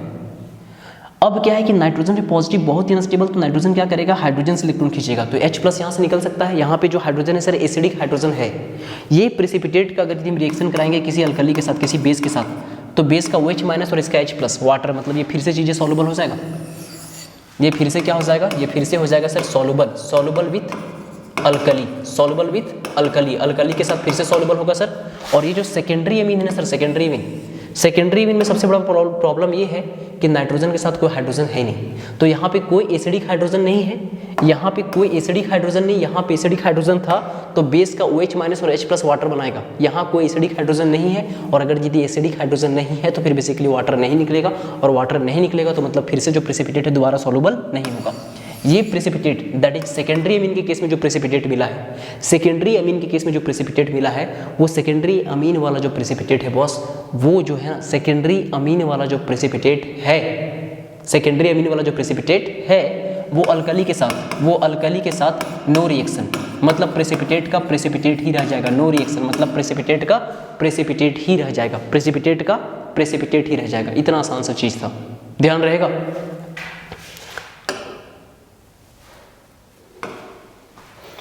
तो आप यहाँ पे देख रहे हैं हिंसबर्ग रिएजेंट वाला, वही भी दिखा रहा है कि यहाँ पे देखो ये क्या है, बेंजीन सल्फोनाइल क्लोराइड, ये क्या है प्राइमरी अमीन, तो यहाँ पे हाइड्रोजन और क्लोरीन HCl निकला, और उसके बाद देखो नाइट्रोजन सल्फर के बीच में बॉन्ड बना, नाइट्रोजन पे एक हाइड्रोजन है, भी देखो ये प्रेसिपिटेट है लेकिन सॉल्युबल हो जाएगा अल्कली में। सॉल्युबल क्यों हम बताएं, यहाँ पे देखो लोन पेयर है, सिग्मा है, पाई है, मतलब कंजुगेशन है। देखो लोन पेयर यहाँ उतरेगा, ये डबल बॉन्ड यहाँ नेगेटिव जाएगा, तो नाइट्रोजन में पॉजिटिव बहुत अनस्टेबल, तो ये हाइड्रोजन को बेसिकली इससे इलेक्ट्रॉन खींचेगा, तो इससे इलेक्ट्रॉन खींचेगा तो H+ के फॉर्म में ये निकलेगा, और अल्कली का OH- मतलब वाटर, तो ये फिर से प्रेसिपिटेट फिर से सॉल्युबल हो जाएगा।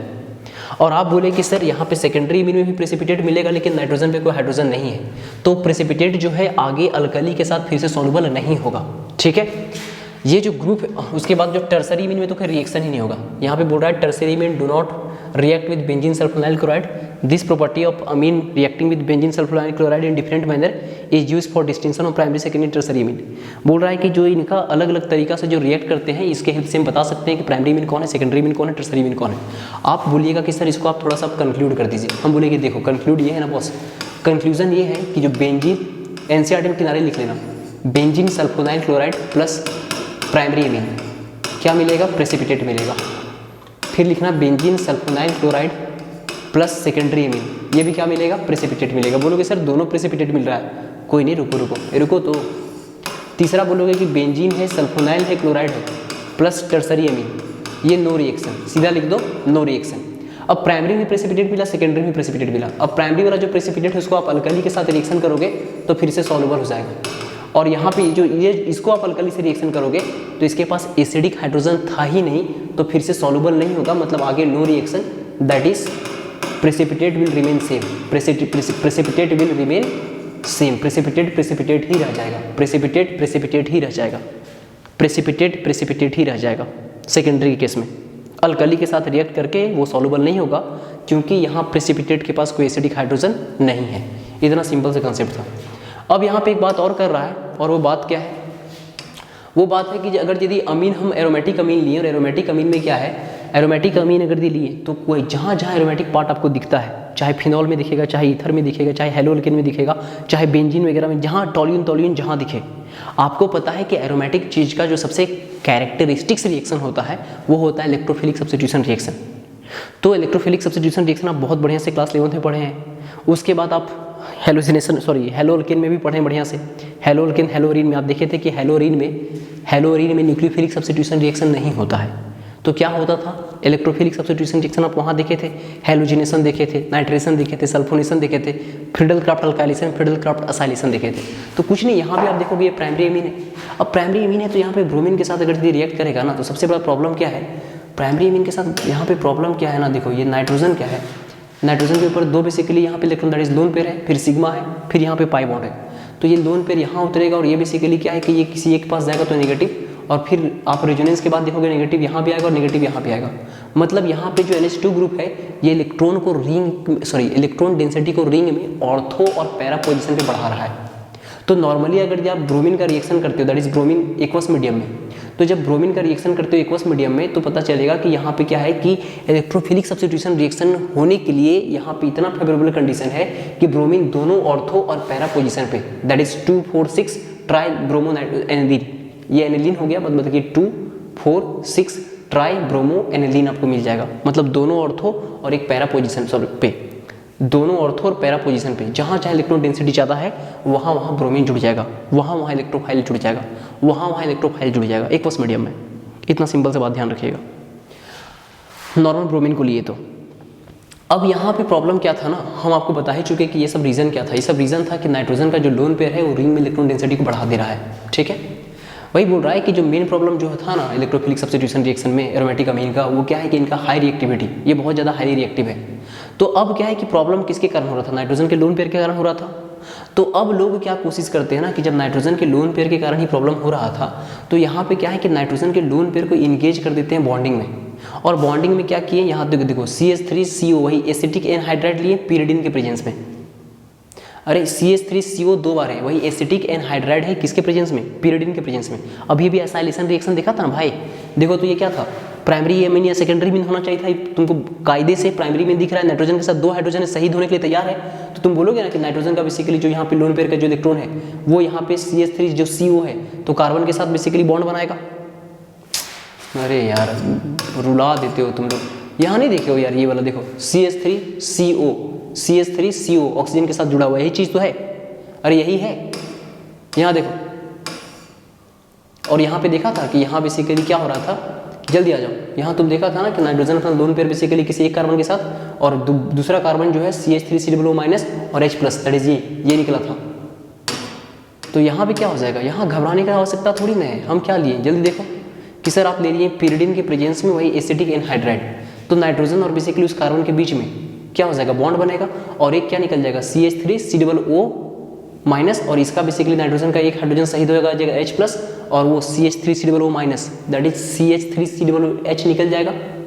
अब वो निकल जाएगा और यहाँ पे नाइट्रोजन क्या है कि इसके साथ एकदम एक बॉन्ड बना लिया। यहाँ पे हुआ क्या, न्यूक्लियोफिलिक सब्स्टिट्यूशन रिएक्शन हुआ। अब क्या है ना, अब जब तुम ब्रोमिनेशन करोगे, यहाँ पे देखो इस CH3COOH कहाँ से आया, पता चला ना, यहाँ से आया, अभी भी देखा ना भाई। अब क्या है कि जब तुम यहाँ से इसका ब्रोमिनेशन करोगे तो तुमको जो प्रोडक्ट मिलेगा, चाहे नहीं बल्कि सिर्फ और सिर्फ पैरा वाला मिलेगा, मेजर प्रोडक्ट सिर्फ और सिर्फ पैरा वाला मिलेगा। अब इसका रीज़न क्या है कि यहाँ पे जो है ना, यहाँ पे जो ग्रुप तुमको दिख रहा है, ये ग्रुप जो यहाँ पे तुमको दिख रहा है, साइलेशन का जो प्रोडक्ट दिख रहा है, ये क्या करेगा, यहाँ पे स्टेरिक हिंड्रेंस बहुत ज़्यादा बढ़ा देता है। तो स्टेरिक हिंड्रेंस बढ़ाने के कारण क्या है कि जो इलेक्ट्रोफाइल है दोनों ऑर्थो पोजीशन पे अटैक नहीं करता है, बल्कि पैरा पोजीशन को ज़्यादा फेवरेबल लगता है, तो पैरा पोजीशन पे अटैक करेगा। इतना आसान है। अब अगला स्टेप में आपको क्या करना है, ये CH3COO दिख ही रहा है, OH- ले लो तो CH3COOH निकल जाएगा। तो आसानी से बेसिकली क्या है, उसके बाद H+ जो है वही बेसिकली NH के साथ H+ जुड़ के NH2 हो जाएगा। तो कहने का मतलब ये है कि थोड़ा सा इसको आपको मैकेनिज्म ध्यान रखना पड़ेगा। इसके कारण डिस्टर्बेंस था तो इसको शांत कराएं, दैट इज एसाइलेशन कराएं, और इसको शांत कराने के बाद फिर अपन क्या कराएं, उसके बाद अपन ब्रोमीन को इस्तेमाल किए तो सिर्फ और सिर्फ मुझे पैरा वाला मिलेगा, क्योंकि यहाँ स्टेरिक हिंड्रेंस बहुत ज़्यादा रहेगा, यहाँ ऑर्थो पे जाना नहीं चाहेगा। उसके बाद फिर क्या है कि तुमको ये चीज़ नहीं चाहिए, तुमको यहाँ पे अमाइन चाहिए। अमाइन में यहाँ पे इलेक्ट्रोफिलिक सब्स्टिट्यूशन रिएक्शन कराना है, तो OH- ले लो चाहे H+ ले लो, तुमको प्रोडक्ट मिल जाएगा, काम खत्म। यहाँ पे दिखाने की कोशिश कर रहा है सब, इतना परेशानी किसके कारण था। ये नाइट्रोजन जो है ये देखो कार्बन के ऊपर बेसिकली क्या है कि कार्बन के साथ बेसिकली बॉन्ड बनाएगा, ये सब चीज़ों को दिखाने का कोशिश कर रहा है। तो नाइट्रोजन पे पॉजिटिव आ जाएगा, यहाँ पे कार्बन नाइट्रोजन में डबल बॉन्ड आ जाएगा, ये सब चीज़ों को दिखाने का कोशिश कर रहा है, तो इसके कारण प्रॉब्लम था। तो अपन इसको क्या करेंगे, इसके साथ हम लोग एसाइलेशन प्रोडक्ट बना देंगे, तो फिर क्या होगा कि फाइनली, सॉरी मेरे से क्या मुंह से निकल गया, एकदम रात का 3 साढ़े 3 बज गया है ना। हाँ, आप समझ पा रहे हैं क्या कहना चाह रहे हैं। हम ये कहना चाह रहे हैं कि यहाँ पे कुछ नहीं हुआ था, बस एसाइलेशन वाला प्रोडक्ट बन गया, तो इसके कारण जो डिस्टर्बेंस हो रहा था, जो रिंग के अंदर इलेक्ट्रॉन डेंसिटी को बढ़ा रहा था ऑर्थो पैरा पे, अब कंट्रोल हो जाएगा, तो अब रिएक्टिविटी घटेगा। दूसरी बात है यहाँ पे स्टेरिक हिंड्रेंस हो जाएगा, तो ऑर्थो पोजीशन पे अटैक नहीं होगा यहाँ पे इलेक्ट्रोफाइल का, तो इलेक्ट्रोफाइल अटैक करेगा पैरा पोजीशन पे। अब उसके बाद आपको फाइनल स्टेप में OH- H+ के प्रेजेंस में, मतलब एसिडी का बेसिक मीडियम में क्या है कि आपको बेसिकली प्रोडक्ट ले लेना है अपना पैरा वाला। नाइट्रेशन के साथ क्या है, नाइट्रेशन के साथ भी कुछ ऐसा ही प्रॉब्लम है। नाइट्रेशन के साथ क्या है ना, इलेक्ट्रोफिलिक सब्स्टिट्यूशन रिएक्शन में आप देखते हो जनरली आपको ऑर्थो पैरा मिलता है, कभी कभी आपको मेटा भी मिलेगा जब कोई रिंग से इलेक्ट्रॉन डेंसिटी खींचेगा, जैसे कार्बोक्सिलिक ग्रुप वगैरह में मेटा प्रोडक्ट मिलेगा। लेकिन यहाँ पे रिंग में इलेक्ट्रॉन डेंसिटी बढ़ाने के बावजूद भी आपको क्या मिल जाता है, आपको यहाँ पे मेटा मिल जाता है। ऑर्थो देखो 2% है, और यहाँ पे क्या है कि पैरा और बेसिकली क्या है कि मेटा, मतलब मेटा बेसिकली आपको यहाँ पे 47% के आसपास मिल जाता है। और आपको मेटा अगर दी प्रोडक्ट नहीं चाहिए, आपको क्या है कि मेटा प्रोडक्ट बिल्कुल नहीं चाहिए, तो आप क्या कीजिएगा इस केस में, फिर आप क्या लीजिएगा, एसिटिक एनहाइड्राइड ही लीजिएगा, pyridine के साथ रिएक्शन, pyridine के प्रेजेंस में रिएक्शन कीजिएगा। और उसके बाद ये जो बेसिकली आपको यहाँ पे मिला है एसाइलेशन जो प्रोडक्ट मिला है NHCO CH3 है, अब इसका क्या कीजिए, अब इसका आप नाइट्रेशन कीजिए, that is HNO3 in the presence of sulphuric acid. मतलब अब इसका आप नाइट्रेशन करोगे तब जाकर के नाइट्रो ग्रुप पैरा पे मिलेगा, मेटा प्रोडक्ट आपको फाइनली नहीं मिलने वाला है। और फिर आपको क्या एसिडी के बेसिक मीडियम कुछ भी OH- H+ के फॉर्म में करो, तो फिर क्या है कि ये ग्रुप अपना निकल जाएगा, ये जो CH3CO दिख रहे हो आप, CH3COOH निकलेगा, और बाद में क्या आपको NH2 मिल जाएगा। इतना आसान है। तो आपको प्रोडक्ट बेसिकली पैरा वाला मिल गया। सल्फोनेशन में भी क्या है, सल्फोनेशन में आपको कुछ नहीं, आपको ओलियम लेना है या फ्यूमिंग सल्फ्यूरिक एसिड लेना है, तो आपको बेसिकली देखने को मिलेगा कि यहाँ पे एक इंटरमीडिएट मिलता है, उसको थोड़ा सा हाई टेम्परेचर पे जब हीट कीजिएगा तो आपको सल्फोनिक एसिड मिलेगा। अब यहाँ पे दिखा रहा है कि यहाँ पे जो सल्फोनिक एसिड है, यहाँ पे क्या दिखा रहा है ना, यहाँ पे दिखाने का कोशिश कर रहा है कि नाइट्रोजन पे लोन पेयर है और ये एसिड है, यहाँ पे H+ डोनेट करेगा। H+ डोनेट करेगा मतलब इसके पास बेसिक पार्ट भी था, एसिडिक पार्ट भी था, एसिडिक पार्ट ये था, बेसिक पार्ट ये था, तो NH2 NH3+ में कन्वर्ट हुआ और ये SO3- बचा। तो जब एक ही मॉलिक्यूल के अंदर एक पॉजिटिव आयन भी और एक नेगेटिव आयन भी है, लेकिन नेट चार्ज 0 है, क्योंकि जितना पॉजिटिव उतना ही नेगेटिव, तो इसको हम बोलते हैं ज्यूट्राइनिक फॉर्म। कौन सा फॉर्म? ज्यूट्राइनिक फॉर्म। अब सबसे खास बात है ना कि तो आप बोले कि सर हेलोजिनेशन भी देख लिए, नाइट्रेशन भी देख लिए, सल्फोनेशन भी देख लिए, अब फ्रिडल क्राफ्ट अल्काइलेशन और असाइलेशन दिखाइए। अरे भैया फ्रिडल क्राफ्ट रिएक्शन होता है लिविस एसिड के प्रेजेंस में। तुम सोचो कि साला ये खुद लिविस बेस है, ये खुद लिविस बेस है, फ्रिडल क्राफ्ट रिएक्शन करेगा कि लिविस बेस लिविस एसिड के साथ सॉल्ट बना लेगा। तो इस बात से आप जानें कि सर ये जो एरोमेटिक अमीन्स जो होते हैं, मतलब अमाइंस जो होते हैं, वो फ्रिडल क्राफ्ट रिएक्शन शो नहीं करते हैं, क्योंकि ये लुईस बेस है और लुईस एसिड के साथ वो सॉल्ट फॉर्मेशन कर लेंगे। तो जाहिर सी बात है कि यहाँ पे आपको इलेक्ट्रोफिलिक सब्स्टिट्यूशन रिएक्शन देखने को नहीं मिलेगा, मतलब फ्रिडल क्राफ्ट अल्काइलेशन या फ्रिडल क्राफ्ट असाइलेशन आपको अमाइन के साथ देखने को नहीं मिलेगा। इतना आसान था, ठीक है। लिखा हुआ है aniline does not undergo Friedel Crafts reaction, चाहे अल्काइलेशन हो चाहे असाइलेशन, क्योंकि सॉल्ट फॉर्मेशन कर लेंगे एल्युमिनियम क्लोराइड मतलब लुईस एसिड के साथ। अरे लुईस एसिड के साथ बेसिकली जो कैटलिस्ट के तौर पर इस्तेमाल होता है वो बेसिकली क्या है, नाइट्रोजन अपना लुईस बेस के तौर पे यहाँ पे काम कर रहा है, तो यहाँ पे लुईस बेस और लुईस एसिड सॉल्ट बना लेगा, तो कहीं ना कहीं फर्दर रिएक्शन नहीं होगा। अब आगे है डाइजोनियम सॉल्ट, सिलेबस में है ही नहीं, तो हमारा पोर्शन खत्म हो गया बॉस। फाइनली एक्चुअली मैं पूरा एग्जॉस्ट हो चुका था। चलो ठीक है, आपका पोर्शन खत्म हो गया, अब बढ़िया से आप रिवीजन कर सकते हो। Best of luck.